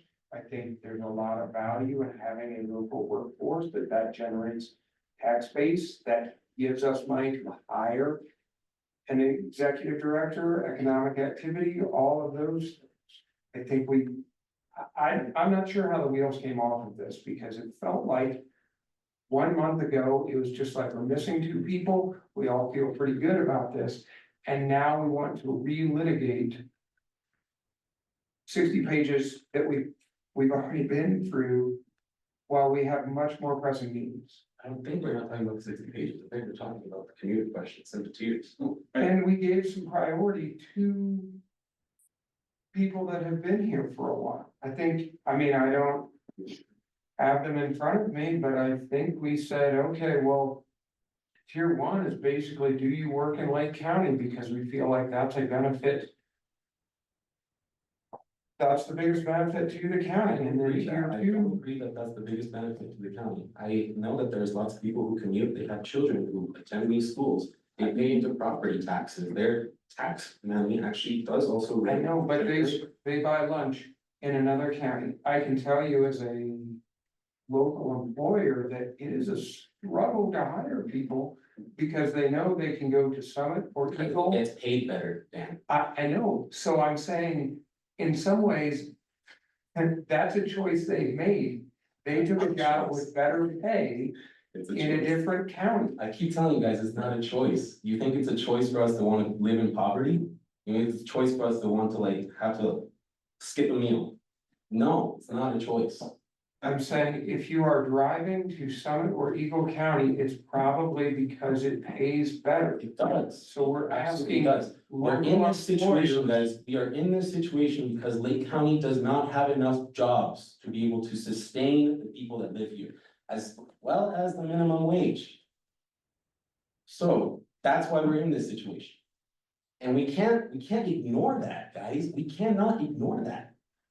If we have to choose between a teacher in Summit and a teacher in Lake, I feel like the most important thing to the community is that our kids have a teacher at LCES, right? Summit has its own problem, I think these inter-county squabbles are a waste of time and resources. But when it's like 2 weeks before school starts, one of my kids doesn't have a teacher, and part of that is tied to housing, that's a really important community benefit. Or when you see, I do. when I agree with it's that. hard to No, that's recruit a true. sheriff's You're right deputy, about that. You're right. sheriff's deputy or firefighters, I mean, Right. if you, You're right about that. And I like our fire I disagree with department, that. I don't but- disagree with that. they come out and I can't remember his name, he's been around forever. There's like one guy that's not like brand new, didn't just graduate from fire academy, and it's probably because of housing. So I'm saying I appreciate that people have been here for a while. But we have to make some hard choices, right? That's why the lottery comes up, because when we've got enough demand, it can't be, it's not fair to say who got their application in first, right? If we go, what's the county's thing gonna be, 16? 22. 22. If we've got 22 units and we have a need of whatever it is, in the hundreds. In talking to Jennifer, this is the most fair way to do this. You can't say who's there, who is here at 12:01 AM. That means you're first in. Can I ask a question? Sure. Like, how much do you all actually talk about racial equity in this? Because I'm hearing it, it's clearly COVID, but like, the Latina community is significantly yes, affected when you Yes. wait, like, mainly white, non-Latino people who work in this community versus mainly Latino folks who leave this community. Like, when we talk, fairness is a weird thing to say, because when it comes to racial equity, what you're talking about is not fair at all. And so I'm kind of confused about where is racial equity considered in your fairness conversation, because I'm not actually. Race really can't be included in the conversation because of the Fair Housing Act. And vice versa, race has to be something that we make sure is properly addressed and. We are making sure we're providing fair housing for the different groups in our community, meaning we have to somehow make sure that 33% of our community of our houses that we sell go to someone who identifies as Latino, Hispanic. Does that mean something? And we can't choose who goes into those houses. However, we create a system that makes it to where it is prioritizing because of other things going on in our community. Where it is majority white people. Let's say, for example, that in some crazy world, which is today, based off our evidence, based off of our housing needs assessment, once again, that just came out, and this is why my wheel came off. The local workforce is prioritized, and we have all 22 houses occupied by a local worker based off of purely demographic data, based off of who is working where. That would mean we would in effect be enforcing a rule, a guideline that would, regardless if it's our intention or not to, be prioritizing. And that's part of the problem with lottery, of course, and I think there is a solution to that, but they would, I'm sorry, but in a lottery-based system, it just would prioritize our white community over our Latino community, because if there's 22 applicants that are local workers, just looking from a lottery perspective, from a chance perspective, the chance is they're gonna be white to a much, much higher degree than what our actual demographics of our community is. That's a really big extrapolation to say that the housing authority is discriminatory because based on these financial qualifications and who commutes, that we are That's discriminating. what systemic racism looks like, Dan. You might not. Systemic racism looks like, I know you guys don't support that. know I you guys are treat not you racist. differently because of the color of your skin. In this way, we are. Can you let him finish, please? Please. We are saying, here are the qualifications. They are open to anyone. We feel like this is the highest and best use of this limited resource of housing. Right? So I don't understand how race somehow plays into this. Can I? No, sorry. Yeah, we'll take public comment, but Oh, you will, okay, that's. cool, I didn't know when that was the happening. conversation, yes. Got it. Thank you. I would like to say, based on some of Mateo's comments too, on the concern of local workforce or people moving out, there will not be enough jobs in Lake County to employ everyone who lives in Lake County. That is tough. But I also believe that we have no chance of keeping a lot of the jobs in Lake County unless we choose to reinvest in the local workforce. I hear that. And I think the way we do that and the way we compete with neighboring communities for employment is by offering this incentive and this benefit, which could look like and compensate for the lower salary.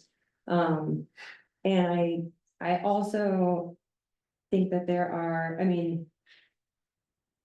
well, I don't know the numbers, so I hesitate to make the comment, but there are a lot of Latino employers who run business in this community, and it seems to be growing. We have a lot of people integrated into our county government, into the school district. And I do know that if kind of to that highest and best use now needs, if we lose traction in keeping employees of existing businesses, we will not grow business in this community. And if we don't support local business in order to support future potential requests of the housing authority to the community, we won't get the support to generate the funding. And we won't have, when we lose employment and we lose businesses, we lose the revenues, we can't invest in economic development, and it's a bigger cycle to address the larger needs that you are bringing up. But we can't do that if we don't kind of force multiply what we are doing here into the guidelines. And having said that, we voted on the tiers at some point before, like Christian mentioned, tiers will change. They're not 140% AMI, and that's it. It is 140% or less. It is 200 or less. And so will vary. And I also think that if we state that we want to hit a 60% AMI, those in the housing needs assessment. The AMIs you're talking about are rental units, which we as local governments are primary. The needs in the housing assessment, there's 0 for homeownership needs for 60% or less.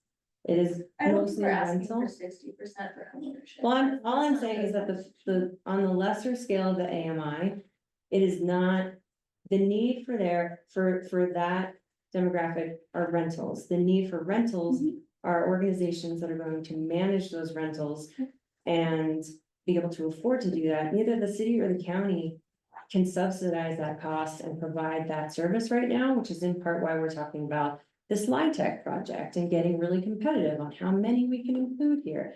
And that, with that funding, I mean, that ties the project to the lower AMI, which is the point of it, which is what we want to address. So that's one thing of like trying to illustrate a different process to address that need. I could vote on the guidelines pending final verification from Jennifer and Jackie and Kendra that all the changes, and that is an error in like keeping these comments here, have been made. Unless somebody has a list of things that they see as glaring omissions or attention to the changes. And I think that based on the housing needs assessment and that coming out now, we can bring up and revise the tiers piece of this, but I hesitate to push the guidelines that include the current tiers now, because currently we have staff that are working with developers. We have developers that are looking at this. We don't actually have formally approved guidelines. So I would really encourage us to approve the guidelines. The tiers can change, and staff is already not, I mean, the tiers are changing based on funding, with conversations that the development subcommittee are having with prospective interest. The other thing, coming back to my comment about that rental and like I just want to emphasize again, I feel like if we, through my experience at the county, if we say we want whatever lower AMIs, I think we need to bring the funding to support that, and we can't. So I think that's a problem too at this point in time. Yeah, I think there's a lot of reasonable perspective there. I think that something that we learned from, I'm forgetting their names, who talked us through our mission and vision statements, that where we're at and the trajectory of regional housing authority work is not on a traditional timeline. And like, dare I say it, we like bit off more than we could chew before we were able to establish things that were meaningful. I think these efforts are less about like deciding it's not about who deserves more housing in my, or who deserves housing now, in my perspective. I think emphasizing workforce housing is fairly short-sighted, considering how many generations of people have lived here and will be excluded from these options. We will just not have a school system. We, like, if you know anything about the current state of the school district, we're not doing well with enrollment, academic success or achievement. Like, all of those things are tied to not just our local workforce, but the people who live here. And I hear that you're saying there's a difference in rental, and I agree. And I know that. And I still disagree with this process. I think the last thing for me that I want to highlight is this false dichotomy that somehow this idea, and I know this more so from the healthcare perspective than I do the housing perspective, but I do think it applies in housing.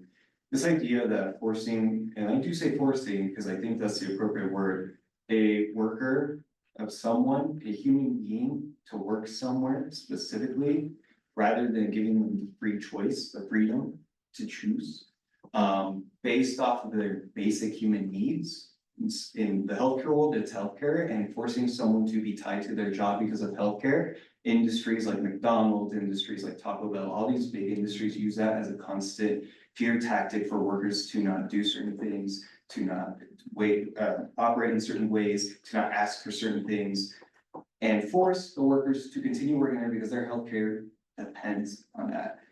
We are doing nothing different than they are for housing. We are saying, hey, you need housing, you have to work in this area. I guarantee you, if people had the ability to work locally, and the housing needs assessment clearly highlights, we have enough teachers in our community. The issue is not that, do we have teachers or not? We have the teachers, they exist, they're just commuting. Why are they commuting? Is that $43,000 to try to work as a teacher? I'm sorry.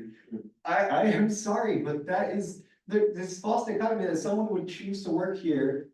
There's a lot of issues with that, but my point is, if we give the opportunity for people to work locally by allowing them to live in our community, period, and giving them the choice to work locally or commute, I guarantee you, if the jobs are appropriate and if the jobs actually address and are competitive as they should be in a fair market system, then they'll work here. Otherwise, what we're doing is ultimately forcing community members to work locally for a basic human need. And that's just not appropriate. And I just can't, I can't fathom why we are not considering that perspective of it. I understand that the local economy is incredibly important to us, and it is. And I do think that we need workforce housing specifically to those workers that are significantly more subsidized than other housing. And like I said, county's gonna fund these projects, city's gonna fund these projects, and I would be hard pressed to imagine that we wouldn't, I probably shouldn't say we, but that I as a county or a city council member wouldn't have some sort of, hey, my first review is on making sure that this housing is for workforce. But when we take again, our North Star, again, our hopes and dreams, our aspirations, this is what this is. This is not outside of the actual wording, which I agree that we should pass the wording outside of the tiers, and I'd be open to that. Meaning the guidelines for how we will operate for this upcoming project. If that's what's needed for your project specifically, if you need guidelines for your project specifically, I'm more than happy and comfortable to say, great, you can use these guidelines for that project specifically. But I am hesitant to go full blown and say, this is where we stand and this is what we'll work with.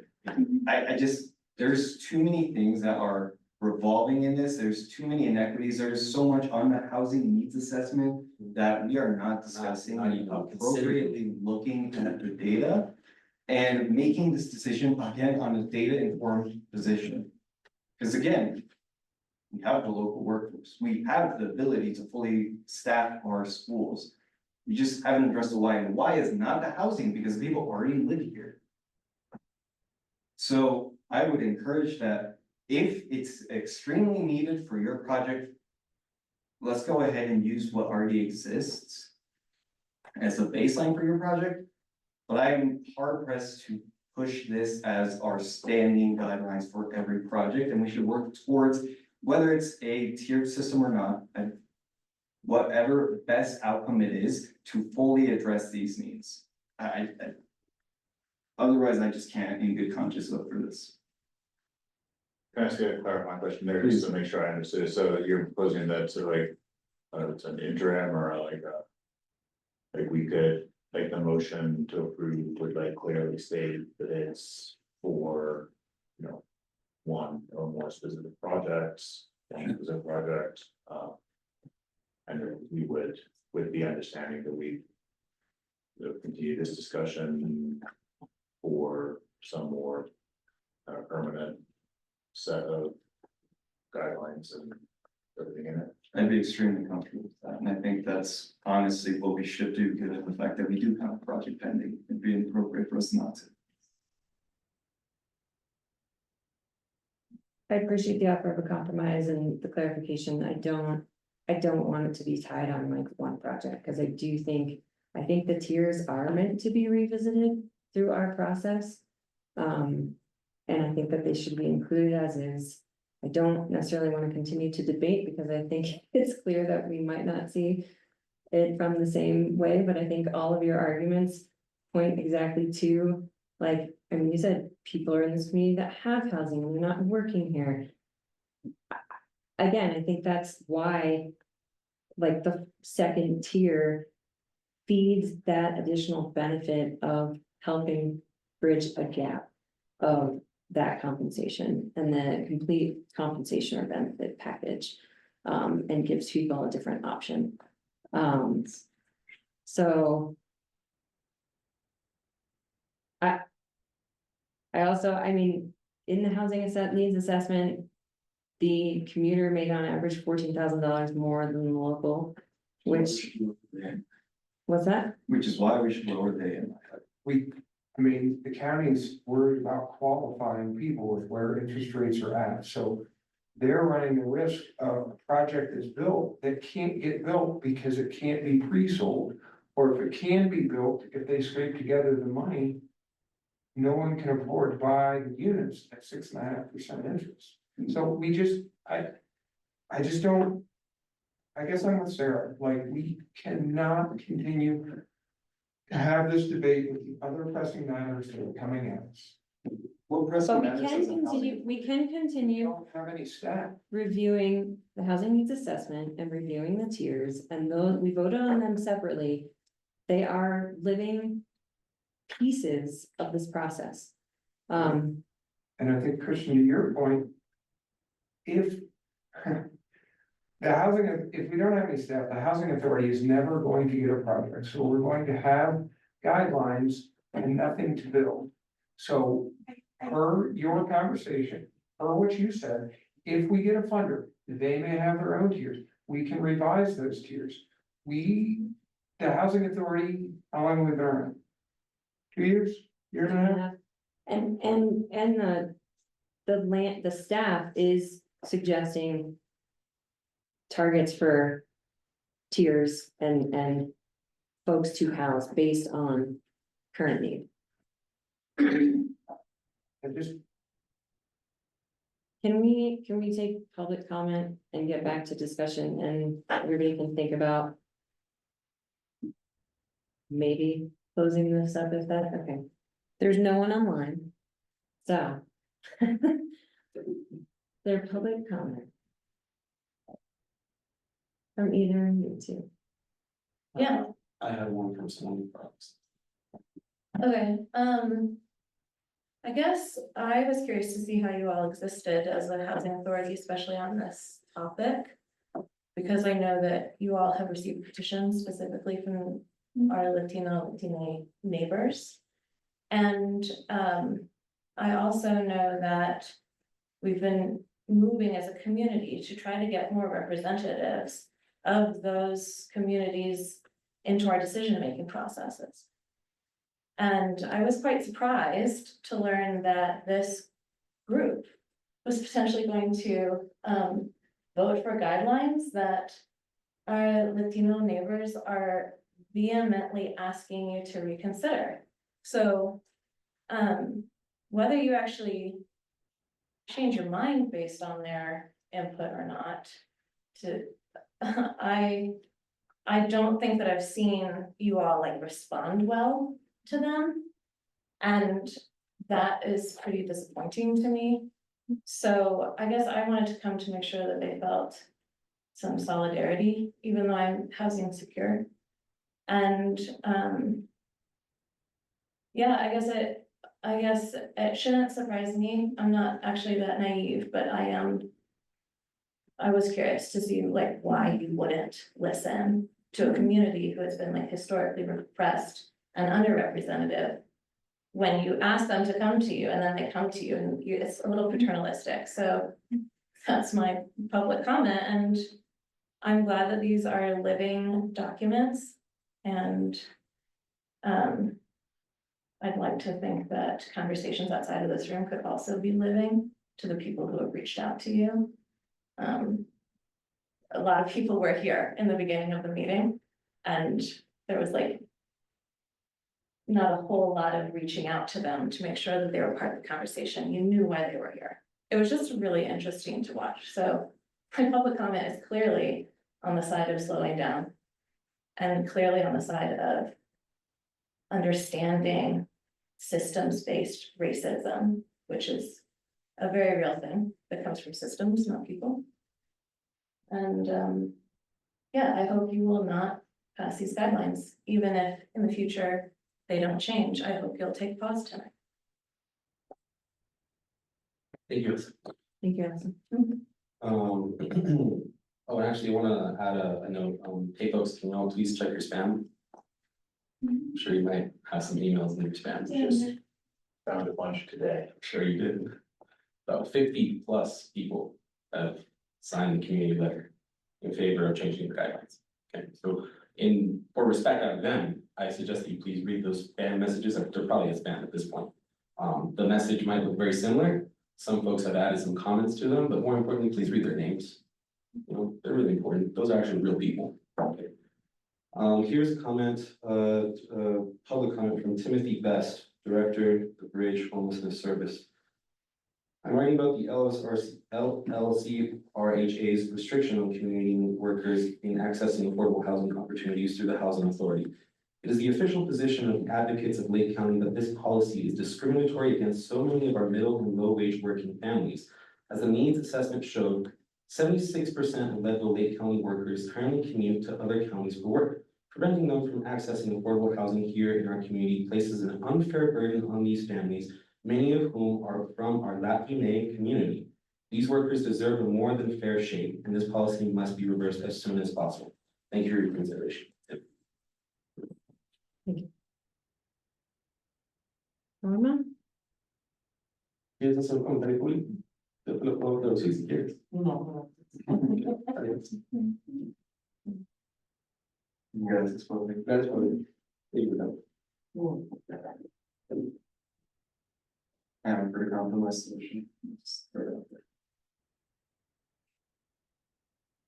I wanted to just emphasize that the value of systemic change is not like instantly rewarding, and I can share sentiments with. There is this need that we face every single day in different capacities, depending on what our role is, like local business owners experience high turnaround or vacancies or whatever that is. I just want to encourage you to still consider what that means and how that applies to you and the community that you understand, and then hear that there are other communities that the impact that this might have is far greater than what we're seeing right in front of us. And that systemic change can and will create a more flourishing community. It's unfair to that statistically, or like Summit County is the 12th wealthiest county in the United States. So to be able to, if I had a higher paying job, that I was offered in Summit County, I would also take that choice, because my family has to have 3 full-time jobs to pay for our cost of living right now. And so, and I come from a privileged background. And so I think if I can use that as a baseline to understand that my experience is not the same as the experience of the people that we're trying to support and provide opportunity, that if these are the ways that I'm struggling and the community that I see is struggling, then I cannot know the depths of like the barriers that other communities are experiencing. And that is, I think that is why I want change. I want things to look differently for this, because it can be that way. And if it's hard because we have to look for more funding, and if it's hard because this other thing isn't accomplished, then that we just do the hard work, and that's why we're here. So, I think Sarah's right, we should take a vote. I guess I want to push back on the notion that prioritizing local workforce makes us racist. And the idea that we are going to make this fair and that. Yeah, I don't know, I think some of you in this room have a different perception. Some of you have vocalized that, but the idea that we say for the best interests of the community at large, for that limited resource that we have, we say a local workforce is important, that makes us racist, I think is just flat out wrong. And number two, I don't understand, to Sarah's point earlier, how it got out that we are excluding anyone from this by saying local workforce is a priority. We never said no commuters, you have to live here. We've said this is an important one. And again, I just don't know what happened because of two people that have been here last month. The housing needs assessment came out, right? We would have passed that. I mean, yeah, that was successful. I just don't see how that. Was that different than the housing needs assessment from Yes. 5 or 7 years? Dramatically. Yes, I agree dramatically, yes.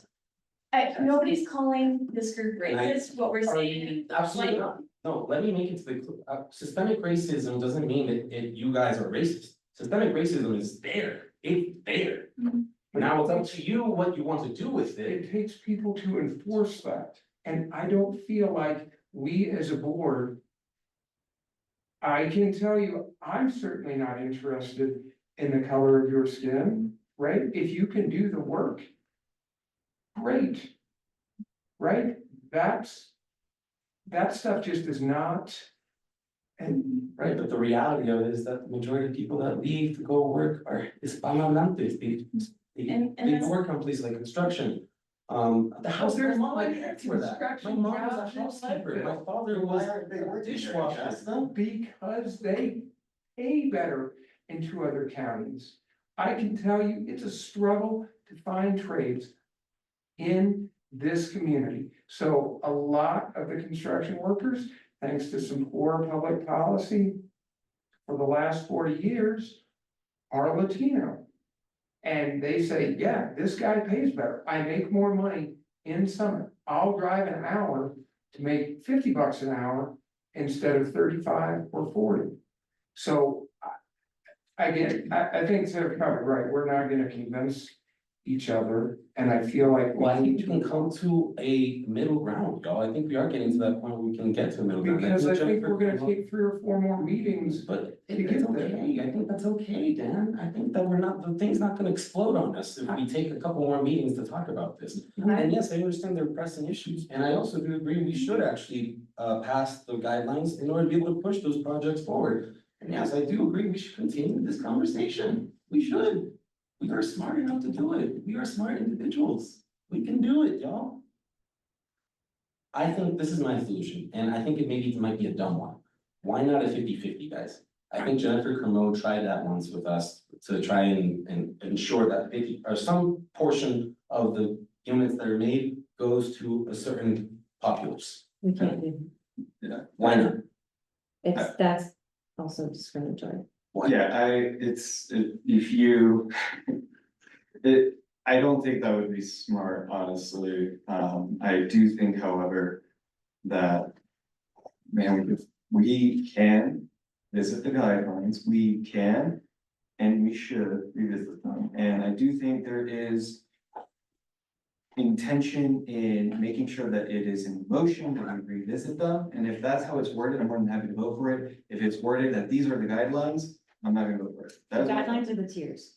Are you distinguishing between the ones? I think we can keep it to guidelines because the solution doesn't necessarily have to be through a tier system, and I think that would require some guideline changes. And if there is opportunity to get rid of the tier system to have a more equitable approach, all my concerns are out the window. I don't care how we necessarily prioritize those people. I imagine there would be some leaning towards local workforce.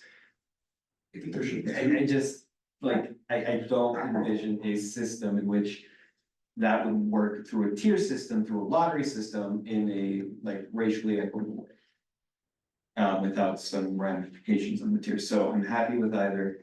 If in my opinion, we just leave the guidelines open for a future interpretation, but for all intents and purposes, they stand now with intention to revisit them. That's a motion I'm more than happy to make. And if it's just purely, let's approve these guidelines and move on, I'm sorry, that's not a motion I'm comfortable making. Because you would strongly like to have it like laid out explicitly that they're gonna be revisited, rather than just leave it to Exactly. the fact that they always can be. Yeah. Yes, that's fair, that's fair. And I think that gives us ample opportunity to take a more data, Yeah. because I'm not even saying I'm fully right. We need to fully assess the housing needs assessment. I could be totally wrong. I reviewed all of it in a short time frame. I could be totally wrong about my findings and my analysis of it. And we should have that conversation and we should come to a data-driven conclusion, and there's a pressing need to get this passed now. So I'm okay with the motion to revisit these guidelines at a future date. And approve them as they stand until that revisitation. Can I answer pending the verification? Yeah. of all the changes that we asked for? So Yeah. Thank you. I think we got a lot of things on our plate, but I could get behind that, and I think we ought to set a date or a month, and I think we ought to try and get it done in one meeting, that every year on this month, we don't, maybe we don't need a lot of discussion, but we say that in August of every year, we relook at the guidelines and we verify, does this still fit what we need for the community? And maybe it doesn't have to be a long drawn out discussion, but that's how we could do it, so we could get something done and hire some staff, find some projects, build some units, instead of arguing about who may live in a unit that is not even on our horizon. I think it's behind that. And I also, just to append that, when we get our shit together a little bit better, we ought to look at things like, how are we compensating our staff? What's our tactical plan? What's our strategic plan? What are our risks? Those sorts of things. So there is not just, when somebody's got a burr, we go ahead and look at this. It becomes, it's just on the calendar, so it gets done and we can do that. So. To your point, to do this, I mean, we will need to have more than one meeting. For sure. That is necessary to actually get this work taken care of. And just the previous comment somewhere on, I would also like to remind people of the nuance of, we cannot say we want to prioritize housing families, but we can prioritize building or advocate to city and county or whoever is constructing, building larger units, which might tend to house families. But with that, and that's great, I love that. And with that, we have to remember that we need to subsidize that much more, which I am willing to do as one county commissioner board member. But we gotta figure out as a regional housing authority, how we support the city and county or any other development with incentives and gap funding, so that we can actually implement and get what we want on the ground, and the people we want need housed in housing. So, and that is just that is one of those things on the spider web of the concept that are very real and big, and also another tool to leverage that we should forget about.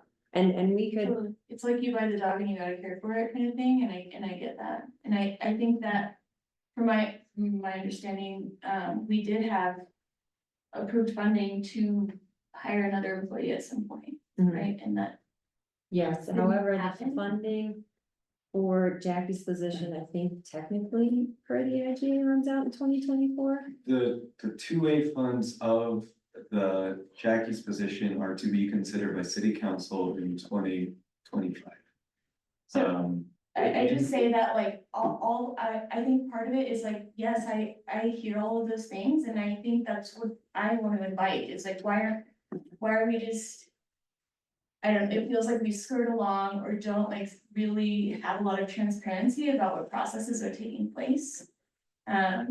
Because I agree we need staff, but we had a plan for staff, I don't know, almost a year ago, probably, We at had- this point, we had- and that there was a job description description written written. out. You know, it was ready to post, it was, you know, there was definitely the need was expressed, and Yeah, then we funding. still didn't act on that, and that, like, I just. Want it to be like a collective effort and with open strategies and to not hear that. Yeah, I think that those steps sound meaningful and important, and I think, like, as far as meeting times go. I know I push back a lot on meeting times, but it's because we had never come to a consensus as a group about what time commitment we were gonna make, and.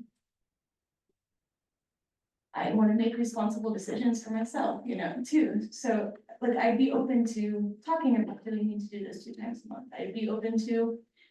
Who can do what work before then? I love strategic planning, genuinely, I love looking at money, I read grants all day long for my job. 2 weeks ago, I asked the group how I could help with hiring, like, there are ways I can help, and it's just like. It goes into the abyss, and if we can find ways to function, you know, like, we are not off course. Remember that strategic plan or the timeline that they brought up that I had mentioned. This is not a lost cause, it is a long game, like, we are not losing anything by doing this right in the front end. And that's why I just can't, I also would vote no today, because I can't. I understand this, like. Immediate need to provide guidelines for this project, I'm here for it, like I said last time. That I would vote yes last time, and I don't disagree, but I can't vote yes for.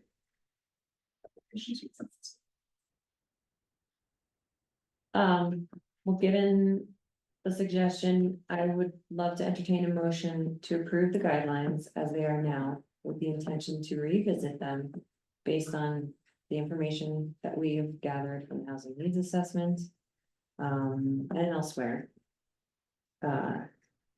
At some point in the future.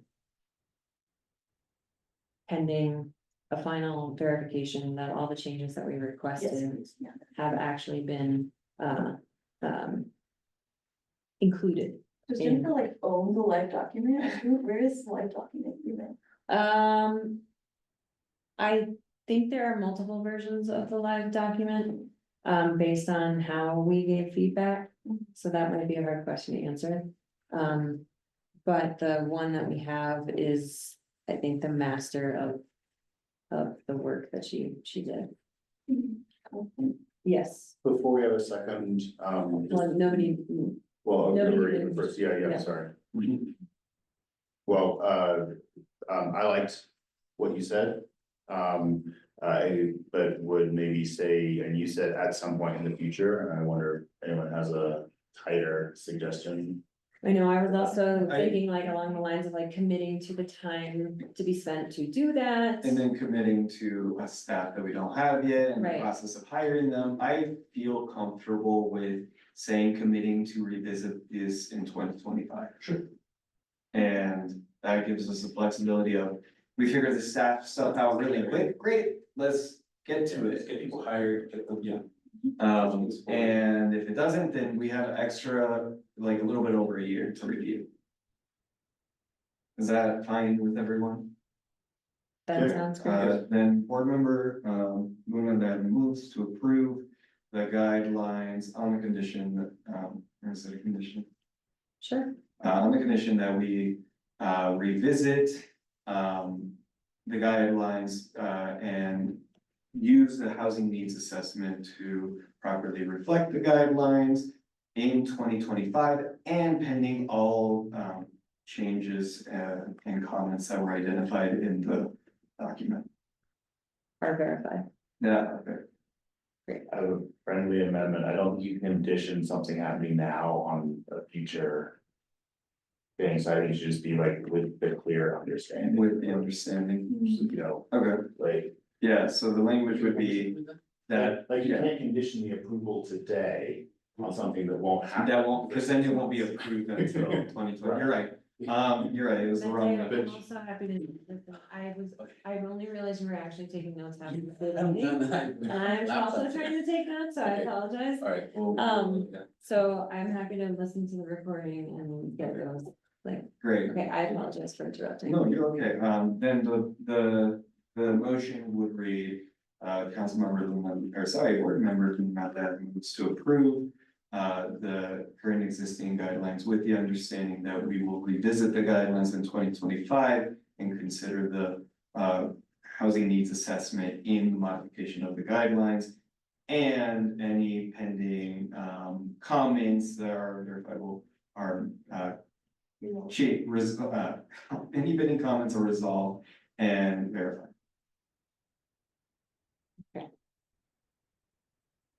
Second. Any further discussion?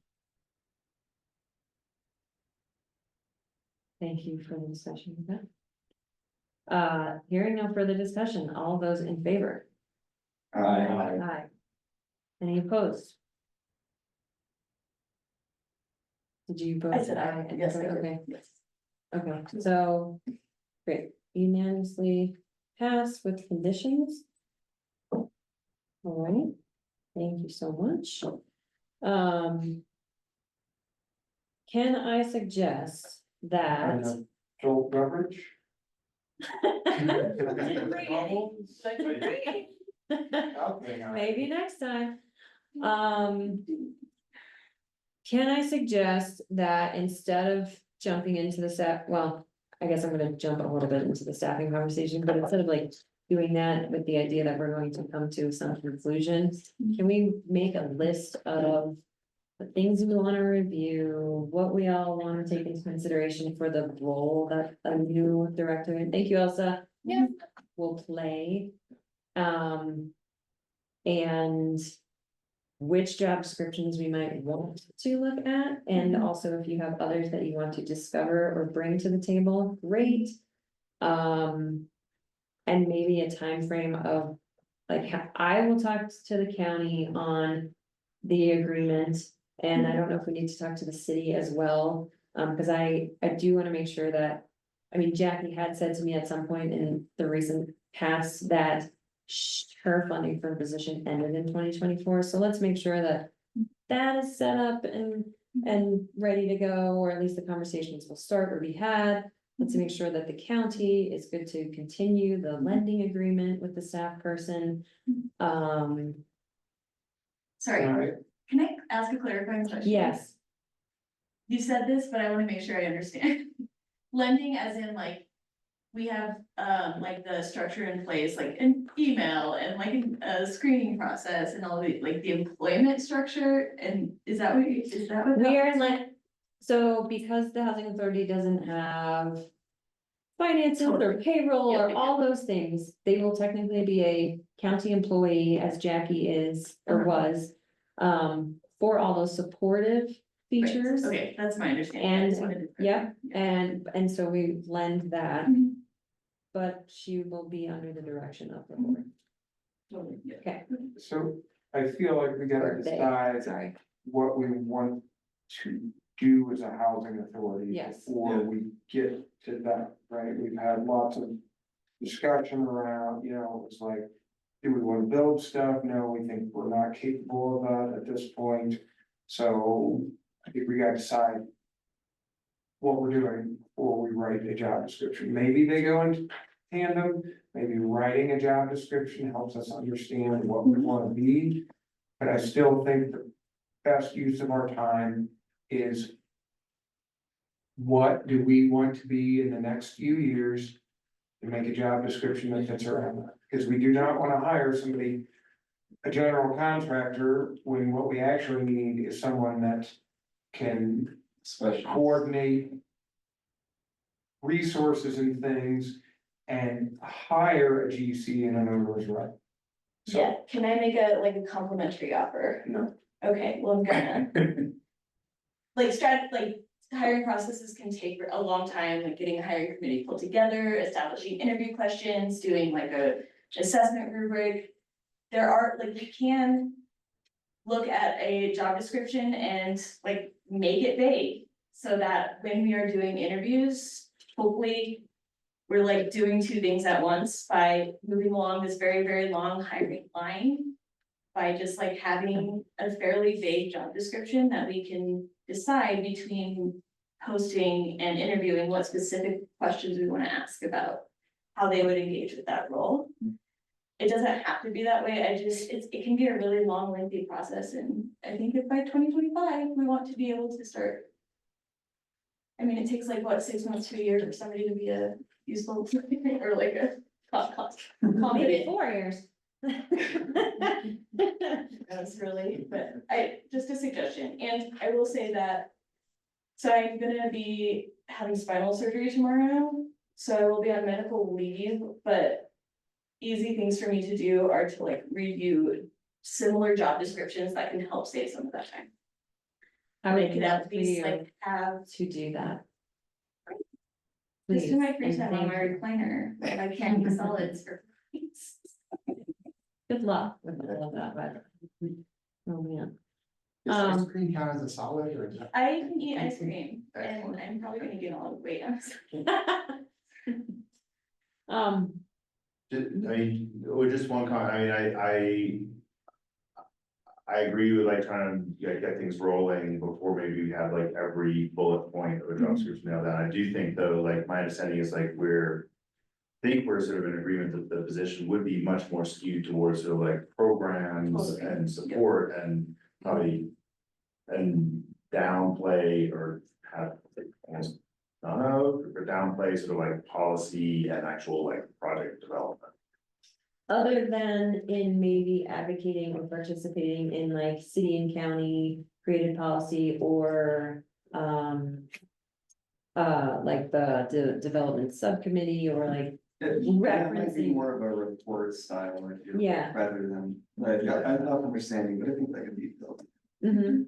I think, for me, I think we're all speaking the same language, and I feel comfortable that if we talk more in depth at our next meeting and email in between about like where we stand as to what as Sarah put it, want to be when we grow up. I think that will give us more than enough direction to understand what next steps we should take in the next meeting. Otherwise, we're gonna keep diving too deep in the weeds today at 8:19. That's true. I think we do not, maybe developing a job description in tandem is okay. I don't think we want to post that until it's pretty fresh. So I don't know, like if you're advertising. I just don't for wanna it, but- not start the hiring process because we're waiting on it, cause it can take a long time. Like if we could establish maybe next meeting a hiring subcommittee and what their roles will be and a timeline, that would be awesome.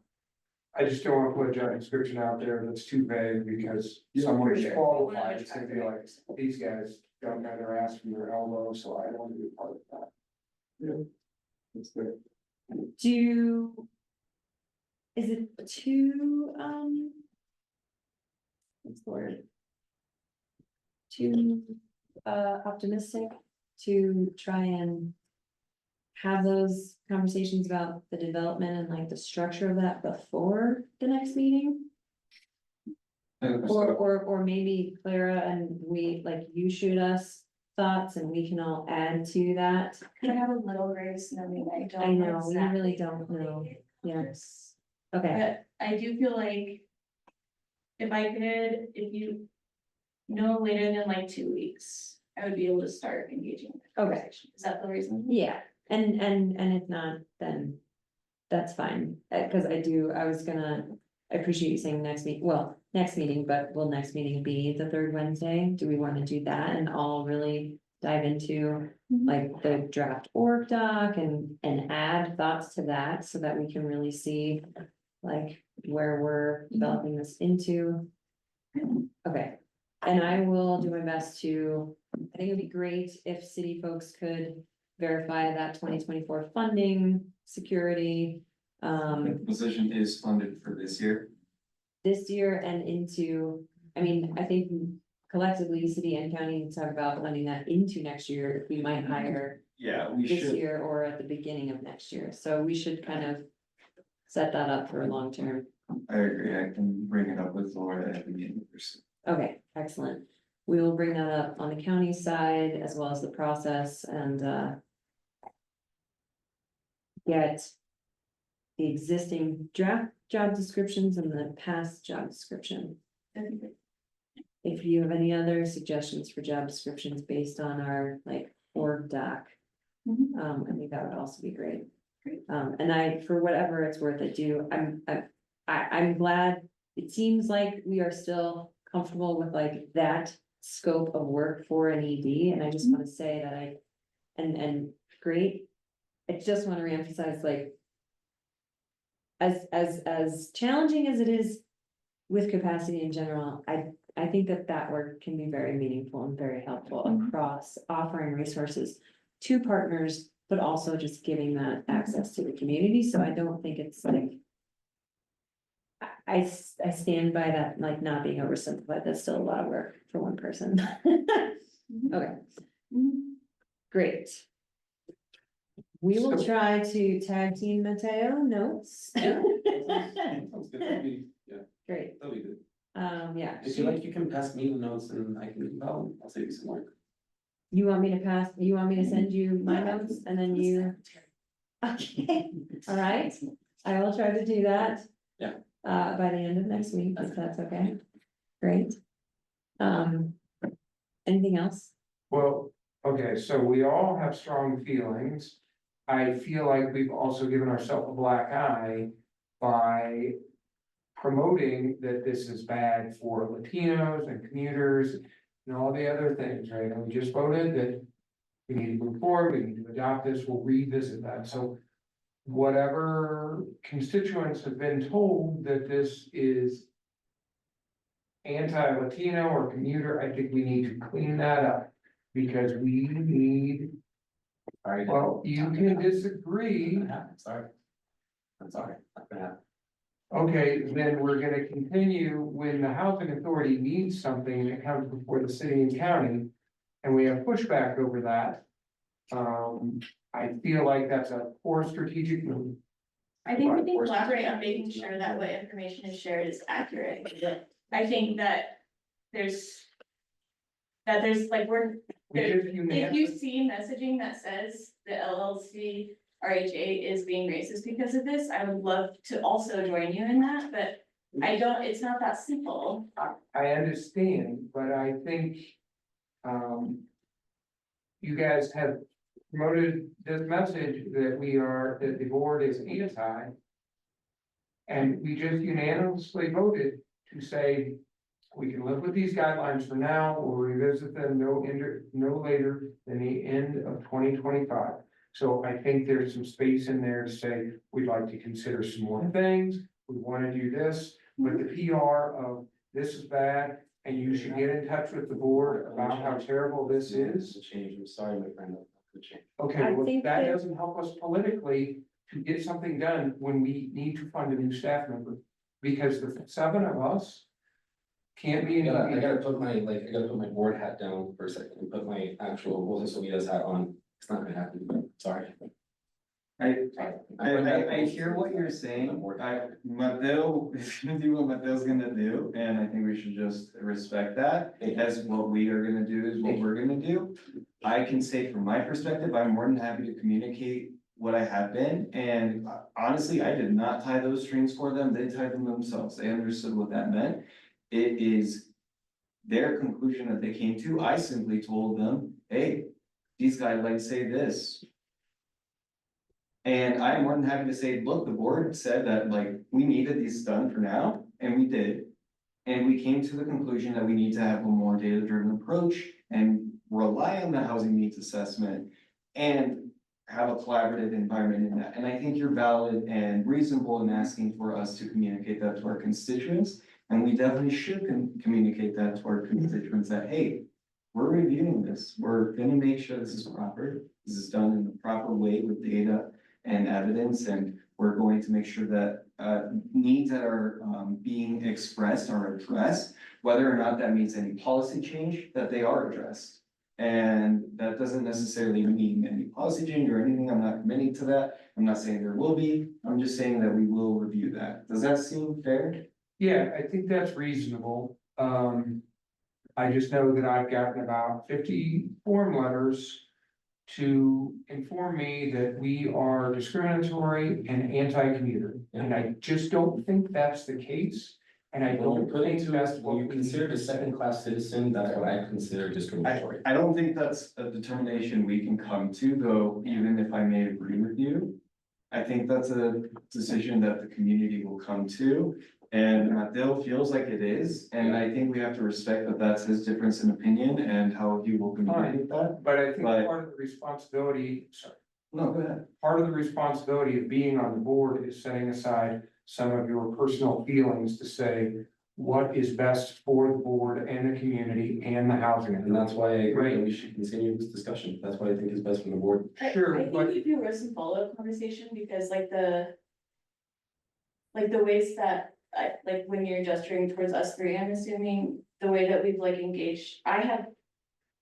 Like the work that Voces Unidas is doing, like, it's the nature of Leadville, right? It's like, there's so many things that are so Leadville, like I wear 8 hats all the time. And I just would caution you to like, to draw conclusions about like who's having what conversations and how. Because there's a lot of work that I do that is like exceptionally neutral, that just provides information. And so I just, Fine, it and feels pretty like, I don't know, I'm not trying to say now it's an us against them. I'm saying if we look back at who's had heartache with the guidelines, I think it's Teo, Christian, and you.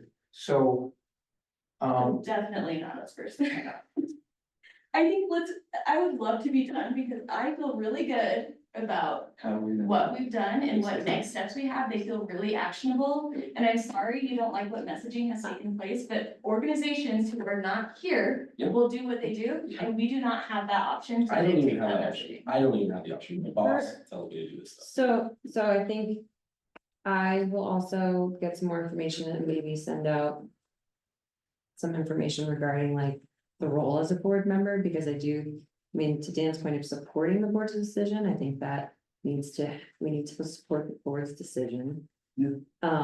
And if we have any other questions about the nuance of walking a line, we can get more information on that between your day job and your role on the board. And if I was complacent, then I would not voice my opinion, and then I would not have any space, or like, it would be super inappropriate for me to make any sort of comment if I was also not sharing ways that I can help like improve this process. I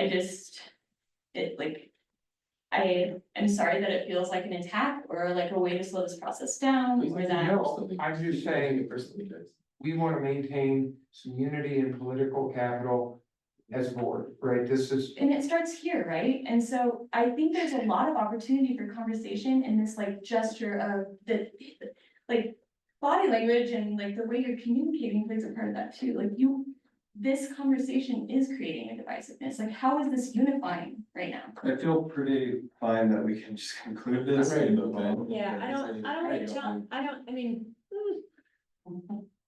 I wish you hadn't gone there, because I think that that's a How little is it? contradictory, but in hearing the opinion and what he's trying to say, but I don't want to dive any deeper into it. I'm not trying.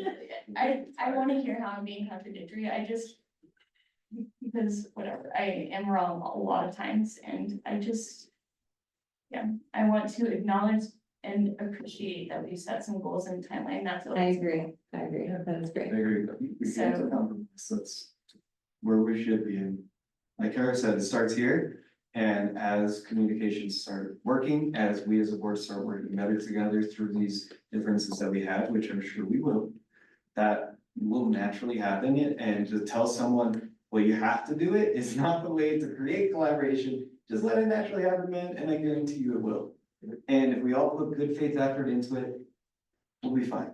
We'll be fine as a community, we'll be fine as a board, and I absolutely agree that we should make sure that all our messaging as a board is accurate and fair and representative. And that's reasonable request, and I think from there on, we can just leave it alone, and people's opinions are people's opinions, whether or not they're on the board. And that's the conclusion they draw based off the conversation we had. And I think that's a fine place to leave it. With all that being said, Dan, I'd still love to go fishing. I would love to have time to go fishing. And then, extend the invitation out to Teddy, because I know you're the real professional. Yeah, Sarah, why don't you take stop us having that fishing, damn buddy? phone tagging thing that you got Yes. going on. Yes. Let's I'd be just happy to answer give each you other's those clothes. I questions, just right? need your credit card. All right, we will adjourn at Working my 8:52. Thank you, everyone. Thank you. Thanks, everybody. I didn't.